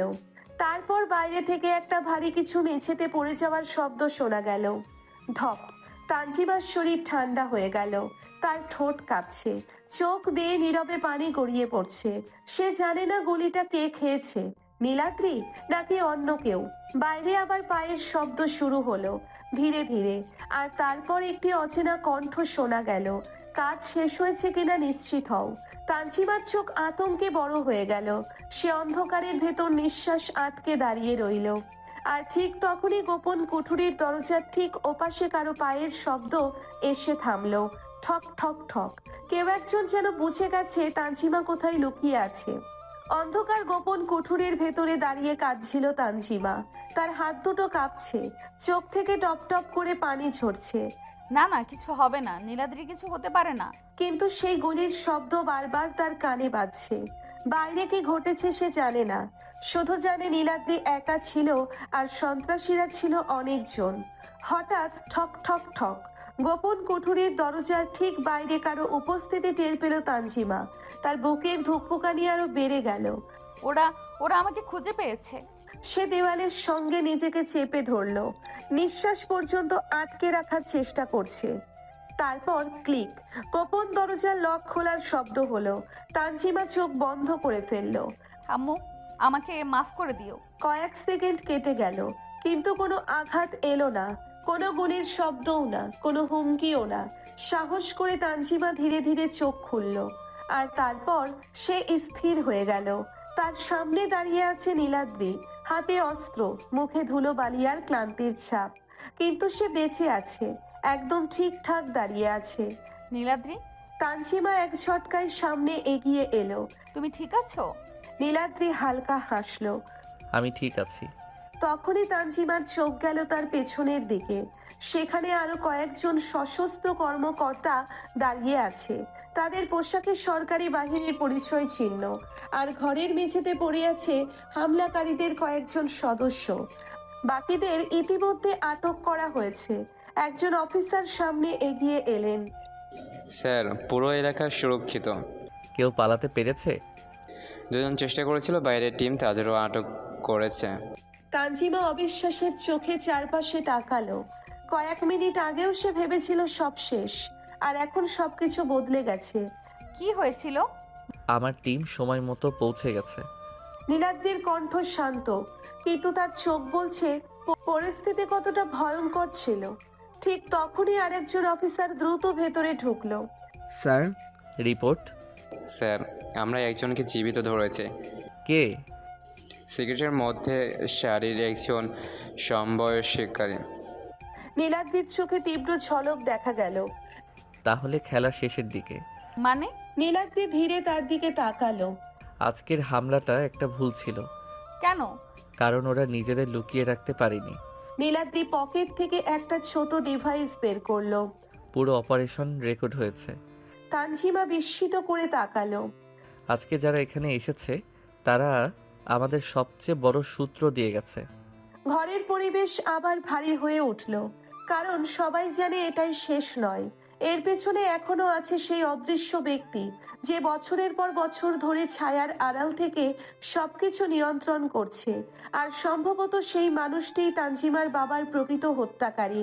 নীলাদ্রি ধীরে বলল, এবার সময় এসেছে মুখোশ খুলে দেওয়ার। তানজিমা তার দিকে তাকিয়ে রইল। ভয় এখনো পুরোপুরি যায়নি, কিন্তু আজ প্রথমবারের মতো তার মনে হলো হয়তো সত্যিই সেই দিনের খুব কাছে পৌঁছে গেছে তারা। আর সেই সত্য পৃথিবীর অনেক মানুষের জীবন বদলে দিতে চলেছে। রাত প্রায় শেষের দিকে। পুরো বাড়ি এখন আইন শৃঙ্খলা বাহিনীর নিয়ন্ত্রণে। চারপাশে ব্যস্ততা, অফিসাররা প্রমাণ সংগ্রহণ করছে, ছবি তুলছে, রিপোর্ট তৈরি করছে। তানজিমা এখনো পুরোপুরি স্বাভাবিক হতে পারেনি। কিছুক্ষণ আগেও সে ভেবেছিল নীলাদ্রিকে হারিয়ে ফেলেছে, আর এখন নীলাদ্রি তার সামনেই দাঁড়িয়ে আছে, জীবিত, সুস্থ। তানজিমা কিছুক্ষণ চুপচাপ দাঁড়িয়ে থেকে হঠাৎ বলল, তুমি আহত হওনি তো? নীলাদ্রি মুচকি হাসলো। আমার জন্য চিন্তা হচ্ছিল? প্রশ্নের উত্তর দাও। একটু আঁচড় লেগেছে। তানজিমা সঙ্গে সঙ্গে তার হাত ধরে ফেলল। হাতার নিচে ছোট্ট একটা ক্ষত দেখা যাচ্ছে। তানজিমার চোখ কুঁচকে গেল। এটাকে তুমি একটু বলছো? আমি তো ভেবেছিলাম তুমি বলবে আরও লাগা উচিত ছিল। চুপ করো। পাশে দাঁড়িয়ে থাকা কয়েকজন অফিসার বুক চেপে হাসলো। তানজিমা সেটা দেখে সঙ্গে সঙ্গে হাত ছেড়ে দিল। স্যার আমরা কিছুই দেখিনি। দেখলেও ভুলে যাও। জি স্যার। তানজিমার মুখ লাল হয়ে গেল। 1 ঘন্টা পর অস্থায়ী কমান্ড পোস্ট। বাড়ির ড্রয়িং রুমকে আপাতত তদন্ত কক্ষে পরিণত করা হয়েছে। একজন ধরা পড়া হামলাকারীকে জিজ্ঞাসাবাদ করা হচ্ছে। লোকটার মুখে ক্লান্তি আর আতঙ্ক স্পষ্ট। নীলাদ্রি টেবিলের অপর পাশে বসে আছে, তানজিমাও উপস্থিত। আমি কিছু জানি না। এই সংলাপটা তোমাদের সবাইকে শেখানো হয়? হামলাকারী চুপ। নীলাদ্রি টেবিলের উপর কয়েকটা ছবি রাখলো। তোমার ফোন থেকে পাওয়া। লোকটার মুখের রং বদলে গেল। এখনো কিছু জানো না? আমি শুধু আদেশ পালন করেছি। কার আদেশ? লোকটা কয়েক সেকেন্ড দ্বিধায় ভুগলো, তারপর নিচু স্বরে বলল, আমরা কখনো আসল বসকে দেখি না। তাহলে যোগাযোগ? মধ্যস্থ লোকের মাধ্যমে। নীলাদ্রির চোখ শুরু হয়ে গেল। নাম বলো। আমরা তাকে মিস্টার কে নামে চিনি। ঘরের ভেতর নীরবতা নেমে এলো। তানজিমার বুক ধক করে উঠল। এটাই প্রথম বড় সূত্র। পরদিন সকাল, সিআইডি সদর দপ্তর। একটার পর একটা তথ্য বিশ্লেষণ করা হচ্ছে। নীলাদ্রি, রাহাত এবং আরো কয়েকজন অফিসার বড় স্ক্রিনের সামনে দাঁড়িয়ে। স্ক্রিনে বিভিন্ন নাম, ছবি আর সংযোগ দেখানো হচ্ছে। স্যার একটা অদ্ভুত ব্যাপার পেয়েছে। বলো। প্রতিটা সূত্রের শেষ পর্যন্ত একই জায়গায় গিয়ে মিলেছে। কোথায়? রাহাত স্ক্রিনে একটি কোম্পানির নাম দেখালো। তানজিমার চোখ বিস্ময়ে বড় হয়ে গেল, কারণ নামটা তার খুব পরিচিত। এটা রহমান গ্রুপেরই একটি সহযোগী প্রতিষ্ঠান। অসম্ভব। আমরাও প্রথমে তাই ভেবেছিলাম। মানে খুনিদের সঙ্গে আমাদের কোম্পানির সংযোগ আছে? সম্ভাবনা অনেক বেশি। তানজিমার মাথা ঝিমঝিম করতে লাগলো। তার বাবার মৃত্যুর রহস্য আর তাদের নিজের কোম্পানি, দুটো কি সত্যিই জড়িত? সেদিন বিকেলে রহমান গ্রুপের প্রধান কার্যালয়। তানজিমা নিজের কেবিনে বসে আছে। তার সামনে কয়েক বছরের পুরনো ফাইল। সে একের পর এক কাগজ দেখতে লাগলো। হঠাৎ একটা নাম দেখে তার হাত থেমে গেল। না। নামটা সে খুব ভালো করেই চেনে। বাবার সবচেয়ে বিশ্বস্ত মানুষদের একজন, যে বছরের পর বছর তাদের পরিবারের পাশে ছিল, যে প্রায় পরিবারের সদস্যের মতোই ছিল। তানজিমা অবিশ্বাসের চোখে তাকিয়ে রইল। ঠিক তখনই দরজা খুলে নীলাদ্রি ভেতরে ঢুকলো। তানজিমা ধীরে ফাইলটা তার দিকে বাড়িয়ে দিল। নীলাদ্রি নামটা দেখেই থমকে গেল। তুমিও খুঁজে পেয়েছো? এটা কি সত্যি? নীলাদ্রি কয়েক সেকেন্ড চুপ করে রইল, তারপর ধীরে মাথা নেড়ে বলল, আমরা এখনো শতভাগ নিশ্চিত নই, কিন্তু সন্দেহভাজন। হ্যাঁ। তানজিমার চোখে অবিশ্বাস, কারণ যার নাম ফাইলে আছে সে আর কেউ নয়, কোম্পানির বর্তমান ভাইস চেয়ারম্যান মাহির খান। তানজিমার বাবার ডান হাত, 20 বছরের বিশ্বস্ত সহকর্মী, আর তানজিমার শৈশবের পরিচিত একজন মানুষ। মাহির খানের নাম সামনে আসার পর থেকে পুরো তদন্তের গতি বদলে গেল। কিন্তু শুধু সন্দেহ দিয়ে কাউকে অপরাধী প্রমাণ করা যায় না, দরকার ছিল অকাঠ্য প্রমাণ।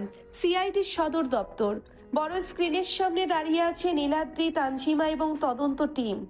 স্যার আমরা মাহির খানের গত 10 বছরের আর্থিক লেনদেন বিষয় করেছে। কি পেয়েছো?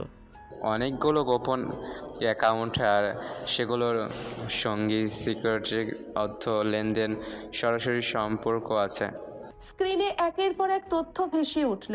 তানজিমা নিঃশব্দে তাকিয়ে রইল। তাহলে সত্যি উনি জড়িত? এখনো সবচেয়ে গুরুত্বপূর্ণ প্রমাণটা বাকি। ঠিক তখনই আরেকজন অফিসার দ্রুত ভেতরে ঢুকলো। স্যার, ফরেনসিক রিপোর্ট এসে গেছে। রিপোর্ট দেখাও। রিপোর্ট হাতে নিয়ে নীলাদ্রির চোখ কঠিন হয়ে উঠল। এটাই আমরা খুঁজছিলাম। কি আছে সেখানে? নীলাদ্রি ধীরে বলল, তোমার বাবার পুরনো গাড়ি থেকে পাওয়া আঙ্গুলের ছাপ এবং ঘটনাস্থলের প্রমাণ মাহির খানের সঙ্গে মিলে গেছে। তানজিমার শরীর কেঁপে উঠল। বহু বছরের রহস্য ধীরে ধীরে পরিষ্কার হতে শুরু করেছে। সেদিন রাত, মাহির খানের বিলাসবহুল বাসভবন, চারিদিকে ঘিরে ফেলেছে আইন শৃঙ্খলা বাহিনী। মাহির খান নিজের স্টাডি রুমে বসেছিলেন। হঠাৎ ধাম দরজা খুলে ভেতরে প্রবেশ করলো নীলাদ্রি ও তার টিম। মাহির খান, আপনাকে গ্রেফতার করা হচ্ছে। মাহির খান শান্তভাবে হেসে উঠলেন, তোমরা খুব বড় ভুল করছো। প্রমাণ আমাদের হাতে আছে। প্রমাণ? নীলাদ্রি টেবিলের উপর কয়েকটি ফাইল ছুঁড়ে দিল। আর্থিক লেনদেন, যোগাযোগ রেকর্ড, সাক্ষ্য এবং ফরেনসিক তথ্য। প্রথমবারের মতো মাহির খানের মুখের হাসি ম্লান হয়ে গেল। তানজিমা ধীরে সামনে এগিয়ে এলো। একটা প্রশ্নের উত্তর দিন। মাহির খান চুপ। আমার বাবাকে কেন হত্যা করিয়েছিলেন? কয়েক মুহূর্ত নীরবতা, তারপর মাহির খান দীর্ঘশ্বাস ফেললেন। কারণ তাকে না মারলে শহরের অনেক বড় বড় ব্যবসায়ীদের মুখোশ খুলে যেত। তাদের কথা রাখতে তোমার বাবাকে মারতে হয়েছে আমাকে। আর তার সাথে আর অনেক সত্য জেনে গিয়েছিল। কোন সত্যি? রহমান গ্রুপকে ব্যবহার করে আমরা কোটি কোটি টাকার অবৈধ চুক্তি করতাম। তোমার বাবা সব জানতে পেরেছিলেন। তাই তাকে মেরে ফেললেন? মাহির খান মাথা নিচু করলেন। ওনাকে বলেছিলাম এসব থামিয়ে দিতে, তিনি থামাতে রাজি হননি। তানজিমার চোখ ভিজে উঠল। এত বছর যাকে পরিবারের মানুষ মনে করেছে, সেই মানুষই তার বাবার হত্যাকারী। কয়েক ঘন্টা পর, কয়েকদিন আগে তানজিমাদের বাড়িতে পেয়েছিল তানজিমার বাবার এই পেন ড্রাইভ। সিআইডির সদর দপ্তর। কম্পিউটার স্ক্রিনে একের পর এক ফাইল খুলছে। অফিসার রাহাত বিস্মিত হয়ে বলল, হে আল্লাহ! কি পেয়েছো? স্ক্রিনে দেখা গেল গোপন বৈঠকের ভিডিও, অবৈধ চুক্তির নথি, ভুয়া কোম্পানির তথ্য এবং বিভিন্ন প্রভাবশালী ব্যক্তির আর্থিক দুর্নীতির প্রমাণ। এগুলো কোথা থেকে এলো? তোমার বাবা সংগ্রহ করেছিলেন? তানজিমার চোখ বড় হয়ে গেল। নীলাদ্রি একটি ভিডিও চালু করলো। ভিডিওতে তানজিমার বাবা কথা বলছেন। যদি এই ভিডিওটা কেউ দেখে, তার মানে আমি হয়তো বেঁচে নেই। এই পেন ড্রাইভের ভেতরে এমন প্রমাণ আছে যা বহু ক্ষমতাবান মানুষের মুখোশ খুলে দেবে। ঘর নিস্তব্ধ হয়ে গেল। তানজিমার চোখ বেয়ে অশ্রু গড়িয়ে পড়ল। 2 দিন পর বিশেষ সংবাদ সম্মেলন। সারা দেশের গণমাধ্যম উপস্থিত। বড় স্ক্রিনে একের পর এক নথি, আর্থিক তথ্য ও প্রমাণ উপস্থাপন করা হচ্ছে। বহু প্রভাবশালী ব্যবসায়ী ও সিন্ডিকেট সদস্যদের বিরুদ্ধে তদন্ত শুরু হয়েছে। বছরের পর বছর সম্মানিত মুখোশের আড়ালে লুকিয়ে থাকা অপরাধীদের পরিচয় প্রকাশ্যে আসতে শুরু করেছে।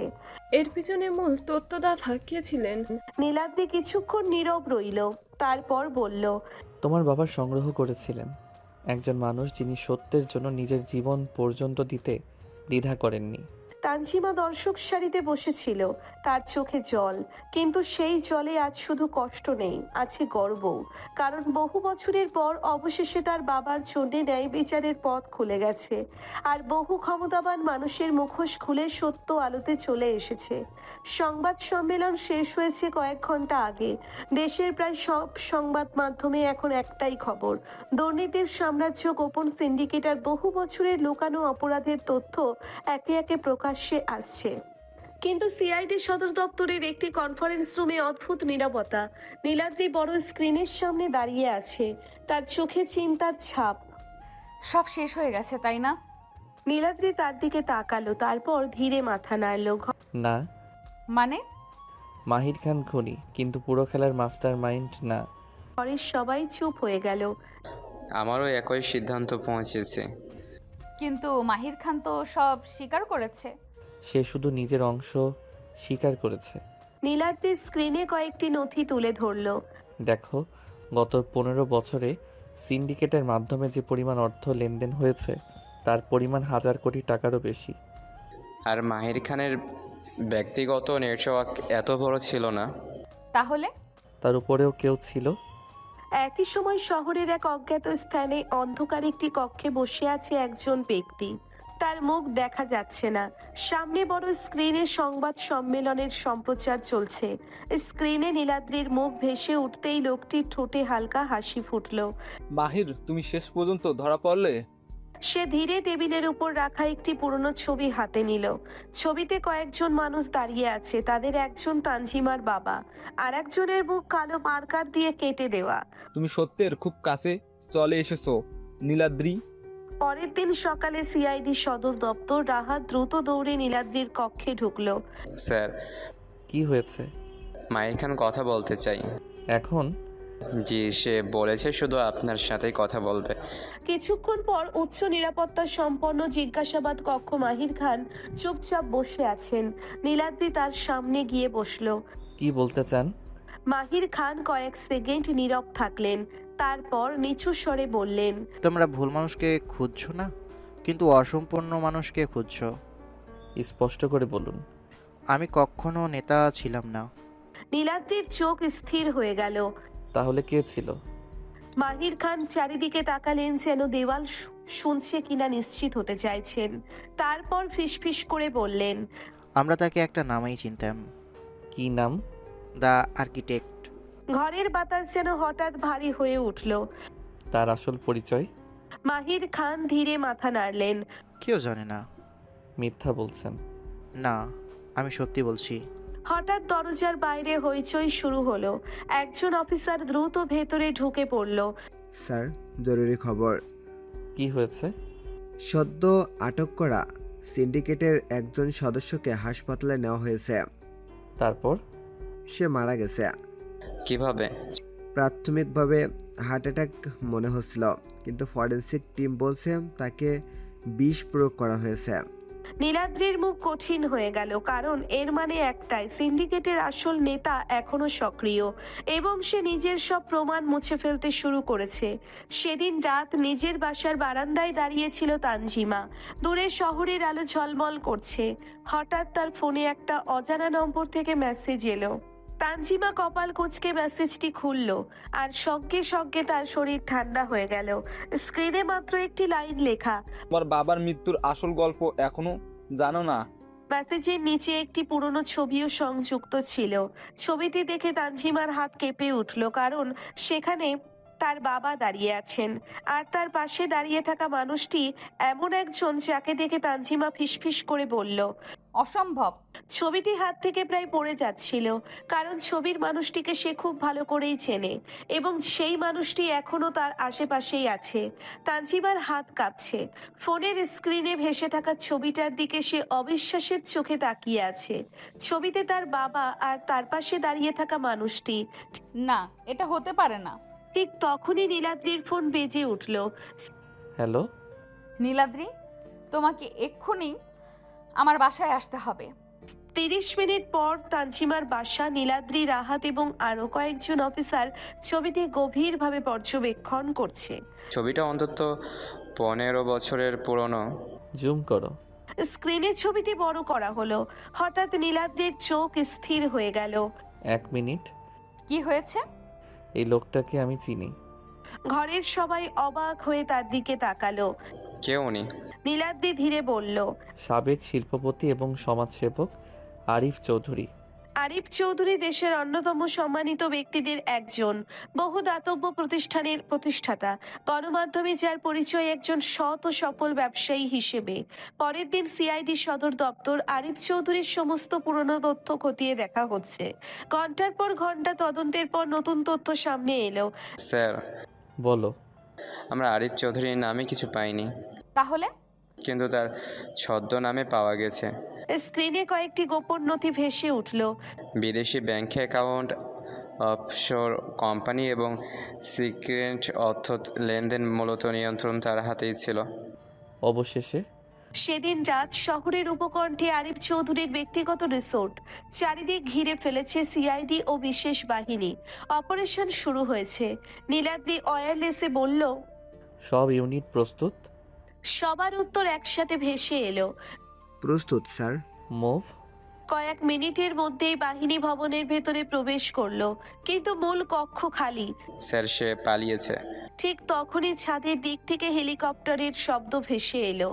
ছাদে? সবাই দৌড়ে ছাদে পৌঁছলো। সেখানে একটি হেলিকপ্টার উড্ডয়নের প্রস্তুতি নিচ্ছে। আরিফ চৌধুরী দরজার সামনে দাঁড়িয়ে, তার মুখে অদ্ভুত শান্ত হাসি। আমি জানতাম তোমরা আসবে। খেলা শেষ? আরিফ হেসে উঠল। খেলা শেষ হয় না অফিসার, শুধু খেলোয়াড় বদলায়। তানজিমা সামনে এগিয়ে এলো, তার চোখ ভেজা। আমার বাবাকে কেন মেরেছিলেন? কারণ তোমার বাবা ভুল সময়ে সঠিক মানুষ হতে চেয়েছিলেন। তাই তাকে হত্যা করলেন? তিনি আমার পুরনো সাম্রাজ্য ধ্বংস করতে দিতে পারেন। আরিফ ধীরে ধীরে হেলিকপ্টারের দিকে পিছিয়ে যেতে লাগলো, কিন্তু হঠাৎ চারপাশে লাল লেজার ডট দেখা গেল। বিশেষ বাহিনীর স্নাইপাররা তাকে ঘিরে ফেলেছে। নড়বে না। আরিফ কয়েক সেকেন্ড চুপ রইল, তারপর বুঝতে পারলো পালানোর পথ নেই। সে ধীরে ধীরে 2 হাত উপরে তুলল। অভিনন্দন অফিসার নীলাদ্রি। আরিফ চৌধুরী, আপনাকে গ্রেপ্তার করা হচ্ছে। কয়েকদিন পর আদালতের রায়ে আরিফ চৌধুরী ও তার সিন্ডিকেটের সদস্যদের দীর্ঘমেয়াদী কারাদণ্ড দেওয়া হয়েছে। বহু দুর্নীতিবাজ ব্যবসায়ী ও অপরাধীও শাস্তি পেয়েছে। তানজিমার বাবার হত্যাকাণ্ডের বিচার সম্পন্ন হয়েছে। এক বিকেলে তানজিমা তার বাবার কবরের সামনে দাঁড়িয়ে, তার পাশে নীলাদ্রি। তানজিমা ধীরে বলল, বাবা, অবশেষে বিচার হয়েছে। হালকা বাতাস বইছে, অনেক বছরের ভার যেন আজ তার বুক থেকে নেমে গেছে। এখন সামনে এগিয়ে যাওয়ার সময়। তানজিমা মৃদু হাসল। ধন্যবাদ। কিসের জন্য? শেষ পর্যন্ত পাশে থাকার জন্য। নীলাদ্রি কিছু বলল না, শুধু তার দিকে তাকিয়ে হাসলো। সূর্যের শেষ আলো ধীরে ধীরে আকাশে ছড়িয়ে পড়ল। বহু বছরের অন্ধকারের পর অবশেষে সত্যের জয় হলো। সব ঝড় অবশেষে থেমেছে। তানজিমার বাবার নাম আবার সম্মানের সঙ্গে উচ্চারিত হচ্ছে। আর অনেক দিন পর রহমান পরিবারের বাড়িতে ফিরে এসেছে স্বস্তি। সন্ধ্যা, বারান্দায় দাঁড়িয়ে আকাশের দিকে তাকিয়েছিল তানজিমা। হালকা বাতাস বইছে, তার মুখে আজ অদ্ভুত এক শান্তি। পেছন থেকে পরিচিত কণ্ঠ ভেসে এলো, ম্যাডাম, এত গভীর চিন্তা করছেন কেন? তানজিমা ঘুরে তাকালো। তোমার সঙ্গে একটা জরুরি কথা আছে। এত সিরিয়াস? হ্যাঁ। নীলাদ্রির মুখ মুহূর্তেই গম্ভীর হয়ে গেল। কি হয়েছে? আগে বসো। নীলাদ্রি এবার সত্যিই চিন্তিত হয়ে গেল। তানজিমা, তুমি আমাকে ভয় পাইয়ে দিচ্ছ। বসো আগে। দুজন সোফায় বসলো। কয়েক সেকেন্ড নীরবতা। তারপর তানজিমা ধীরে ধীরে নিজের ব্যাগ থেকে একটি খাম বের করলো। এটা কি? খুলে দেখো। নীলাদ্রি খাম খুলল। ভেতরে হাসপাতালের রিপোর্ট। প্রথমে কিছুই বুঝলো না, তারপর চোখ থেকে লাইনে গিয়ে আটকে গেল। আর পরের মুহূর্তেই সে পুরোপুরি স্থির হয়ে গেল। তানজিমা, আমি কি ঠিক পড়ছি? তানজিমার ঠোঁটে ছোট্ট হাসি ফুটলো, তার চোখে জল ছিকছিক করছে। হ্যাঁ। মানে? আমরা বাবা মা হতে চলেছি। কথাটা শোনার পর কয়েক সেকেন্ড নীলাদ্রি কোনো শব্দই করতে পারল না। মনে হলো তার মস্তিষ্ক সাময়িকভাবে কাজ করা বন্ধ করে দিয়েছে। তানজিমা কয়েকদিন ধরে শরীর অসুস্থ লাগায় অফিস থেকে বাড়িতে ফিরে আসার সময় নামকরা গাইনোকোলজিস্ট ডাক্তারের সাথে দেখা করে। ডক্টর তাকে কিছু টেস্ট দেয়। টেস্টের পর এই খবর জানতে পারে তানজিমা। সেও এই খবর পাওয়ার পর নীলাদ্রির মতো স্তব্ধ ছিল। কিছু বলবে না? সে আবার রিপোর্টের দিকে তাকালো, আবার তানজিমার দিকে, আবার রিপোর্টের দিকে। তুমি ঠিক আছো তো? আমি মনে হয় পৃথিবীর সবচেয়ে খুশি মানুষ। তানজিমার চোখ ভিজে উঠল।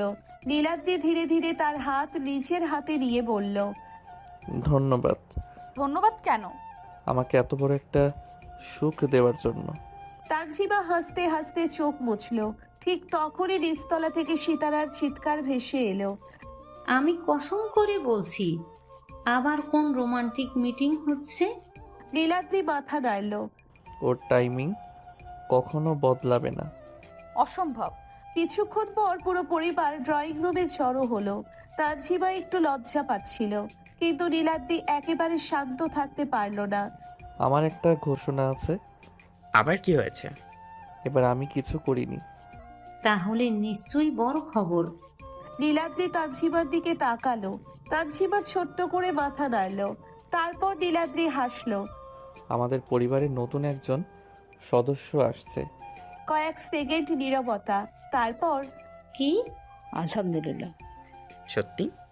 মুহূর্তের মধ্যেই পুরো বাড়ি আনন্দে ভরে গেল। নাজিয়া বেগম তানজিমাকে জড়িয়ে ধরলেন। শফিক সাহেবের চোখও ভিজে উঠল। আর সিতারা, সে ইতিমধ্যে ঘোষণা করে দিয়েছে, আমি হব পৃথিবীর সেরা ফুফু। এটা নিয়ে দেশের মানুষ এখনো ভোট দেয়নি। চুপ। সবাই হেসে উঠল। অনেক কষ্ট, অনেক ঝড়, অনেক হারানোর পর অবশেষে এই বাড়িতে আবার নতুন আনন্দের আলো এসেছে। তানজিমা একবার নীলাদ্রির দিকে তাকালো। নীলাদ্রিও তার দিকে তাকিয়ে মৃদু হাসলো। দুজনের চোখেই একই কথা লেখা, সব অন্ধকার পেরিয়ে অবশেষে তাদের জীবনে নতুন সূর্য উঠতে চলেছে। তানজিমার প্রেগনেন্সির 6 মাস চলছে।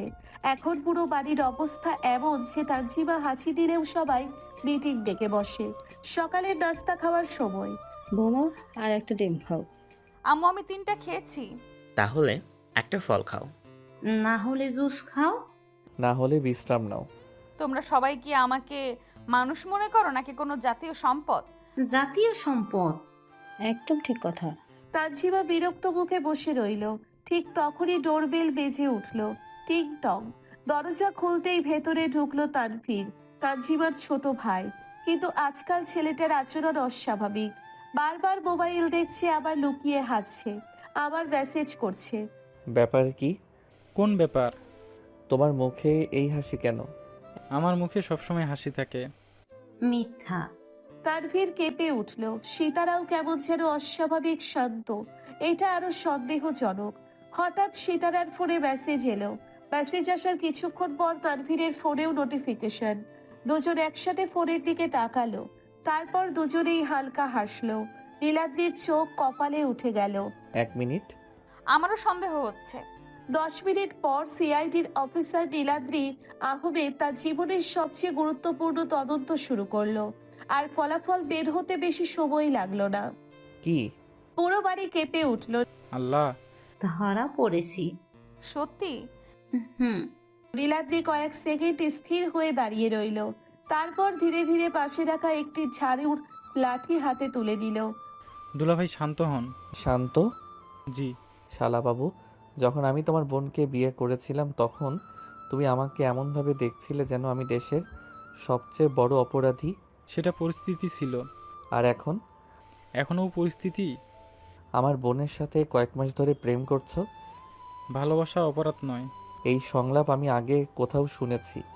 বলার সঙ্গে সঙ্গে নীলাদ্রির সামনে এগোতেই বাঁচাও। তানভীর পুরো ড্রয়িং রুমে ঘুরে দৌড় দিল। নীলাদ্রি তার পেছনে।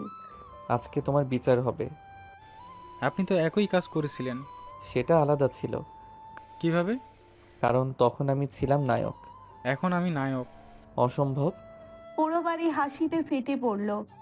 তানজিমা পেট ধরে হাসছে। নাজিয়া বেগম মাথা নাড়ছেন। শফিক সাহেব মোবাইলে ভিডিও করছেন। আর সীতারা সে সোফায় বসে হাসতে হাসতে বলল, ভাইয়া, এত আপত্তি কেন? কারণ তুমি আমার ছোট বোন। আর তানজিমা আপু কারো বোন ছিল না? 1 সেকেন্ড, 2 সেকেন্ড, 3 সেকেন্ড, পুরো ঘর নিস্তব্ধ। চেকমেট। গোল। একদম ঠিক কথা। নীলাদ্রি অসহায় মুখে চারপাশে তাকালো। কেউ তার পক্ষে নেই, একদম কেউ না। শেষমেশ সে দীর্ঘশ্বাস ফেলল। ঠিক আছে। মানে? তোমাকে আপাতত ক্ষমা করা হলো। আলহামদুলিল্লাহ। কিন্তু একটা শর্ত আছে। কি শর্ত? আমার বোনকে কাঁদালে। নীলাদ্রির কণ্ঠ এবার শান্ত কিন্তু দৃঢ়। তাহলে দুলাভাই আর সিআইডি অফিসার 2 পরিচয় নিয়েই তোমার সামনে হাজির হব। বার্তা গ্রহণ করা হয়েছে। আমার পক্ষ থেকেও একই কথা। এরপর আবার পুরো বাড়ি হাসিতে ভরে উঠল।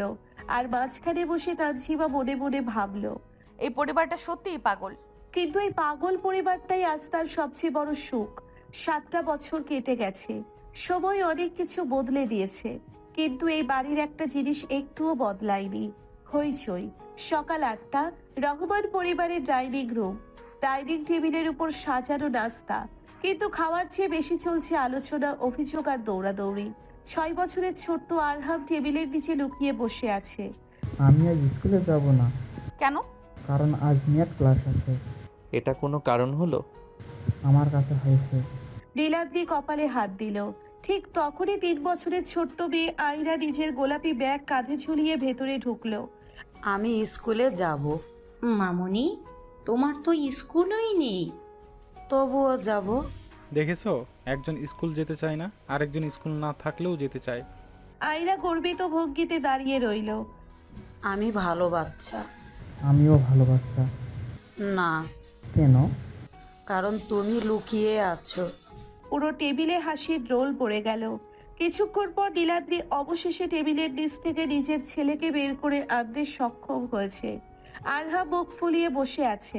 শোনো মিস্টার আরহাম আহমেদ, মিথ্যা বলছো।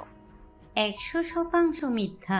দুলাভাইকে দেখে তো মনে হচ্ছে উনি ছোটবেলায় পুরো স্কুল মাথায় তুলতেন। সবাই একসাথে হাসলো।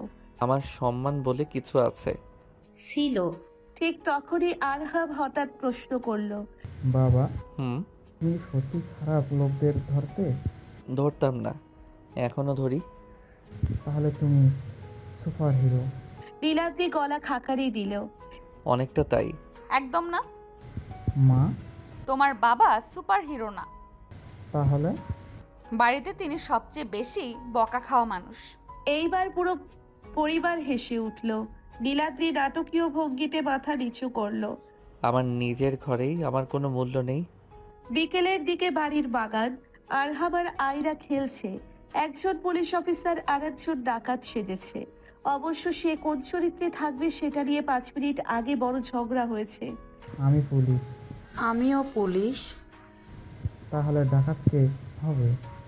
তুমি হও। না। দূর থেকে দৃশ্যটা দেখে হাসছিল তানজিমা, সিতারা, নীলাদ্রি আর তানভীর। ওদের দেখে মনে হচ্ছে ছোটবেলার আমরা। না, আমরা এত শান্ত ছিলাম না। সেটাও ঠিক। সূর্য ধীরে ধীরে অস্ত যাচ্ছে। বাগানের বেঞ্চে পাশাপাশি বসে আছে নীলাদ্রি আর তানজিমা। দূরে আরহাম আর আয়রার হাসির শব্দ ভেসে আসছে। কয়েক মুহূর্ত নীরব থাকার পর তানজিমা মৃদু হাসলো। মনে আছে এক সময় আমি ভেবেছিলাম আমার জীবন সুন্দর অন্ধকারেই ভরা। নীলাদ্রি তার দিকে তাকালো। আর এখন? তানজিমা চারপাশে তাকালো। নিজের পরিবার, নিজের মানুষগুলো, নিজের সুখ, তারপর ধীরে বলল, এখন মনে হয় আল্লাহ আমাকে সব কষ্টের বদলে অনেক বেশি কিছু দিয়েছেন। নীলাদ্রি চুপচাপ তার হাতটা নিজের হাতে নিল। দূরে আরহাম চিৎকার করে উঠল, বাবা, আয়রা আমাকে গ্রেফতার করেছে। কারণ ও অপরাধী। কি অপরাধ করেছে? আমার চকলেট খেয়েছে। মামলাটা শক্ত মনে হচ্ছে। আমি সাক্ষী। আবারও পুরো বাড়ি হাসিতে ভরে উঠল। রাত 11টা। নিজেদের রুমে বসে আছে তানজিমা। নীলাদ্রি আর আরহাম কোনো কাজে বাহিরে গিয়েছে। কি কাজ সেটা ঠিক জানে না তানজিমা। বাবা ছেলে মিলে কত রকম ক্রাইম করে তার থেকে লুকায়, তার হিসাব নেই। কিছু সময় যাওয়ার পর নীলাদ্রি একা রুমে ঢোকে। নীলাদ্রিকে একা দেখে তানজিমা প্রশ্ন করলো, কি হলো, তুমি একা কেন? ছেলে কই? আব্বু আম্মুর রুমে। কেন? ছেলে আবদার করেছে আর সে তার দাদা দাদির সাথে ঘুমাতে চায়। তার ছেলে বড় হয়েছে, ওকে একটা আলাদা রুম দেওয়া দরকার। ঠিক বলছো, ওর আলাদা একটা রুম গোছাতে হবে। আর সেই সাথে ওর ছোট ভাই বোন আনার ব্যবস্থা করতে হবে। কি বলছো? আলহামদুলিল্লাহ বড় হয়েছে, ওর যখন ছোট ভাই বোন চাই না, খেলার সাথী চাই না। ওর ছোট বোন আছে তো। আয়রা ওর ছোট না? দূর, আয়রা কেন ছোট বোন হতে যাবে? আমি তো আয়রা বড় হলে আমি ওকে আরহামের বউ বানাবো। চলো যান, রোমান্স করি আর আরহামের ভাই বোন আনার ব্যবস্থা করি। না। হ্যাঁ। তানজিমা প্রথমে না করলেও শেষ পর্যন্ত নিজে আর আটকিয়ে রাখতে পারল না। তাকে ধরা দিতেই হলো নীলাদ্রির গভীর ভালোবাসায়। ভালোবাসার সমুদ্রে একসাথে ডুব দিল দুই পাগল। রাত গভীর, পুরো বাড়ি নিস্তব্ধ। একসময় যে বাড়িতে ষড়যন্ত্র, আতঙ্ক আর অশান্তির ছায়া ঘুরে বেড়াতো, আজ সেখানে শুধু শান্তি। নাজিয়া বেগম নিজের রুমে ঘুমিয়ে আছেন। শফিক সাহেবের নাক ডাকার ক্ষীণ শব্দ করিডোর পর্যন্ত ভেসে আসছে। তানভীরার সিতারার রুমের দরজাও বন্ধ। ছোট্ট আয়রা নিজের প্রিয় পুতুল বুকে জড়িয়ে ঘুমাচ্ছে। আরহামও দাদা দাদির রুমে নিশ্চিন্তে ঘুমিয়ে আছে। বাড়ির বারান্দায় এসে দাঁড়ালো তানজিমা। আকাশ ভরা তারা, চারপাশে নীরবতা, দূরের শহরের আলো। তার মুখে এক অদ্ভুত প্রশান্তি। জীবনের দিকে তাকালে এখনো অবাক লাগে তার। একসময় সে হারিয়েছিল বাবাকে, হারিয়েছিল নিরাপত্তা, হারিয়েছিল বিশ্বাস, ভেবেছিল সুখ হয়তো তার জন্য লেখা নেই। কিন্তু আজ আল্লাহ তাকে ফিরিয়ে দিয়েছেন এমন এক পরিবার যাদের ছাড়া সে নিজের জীবন কল্পনাও করতে পারে না। কিছুক্ষণ পর পেছন থেকে এসে নীলাদ্রি দাঁড়ালো তার পাশে। দুজনেই কিছু বলল না, কোনো শব্দের প্রয়োজনও ছিল না। এত বছরের পথ চলার পর কিছু সম্পর্ক এমন জায়গায় পৌঁছে যায় যেখানে নীরবতাও কথা বলে। তানজিমা ধীরে মাথা রেখে দিল নীলাদ্রির কাঁধে।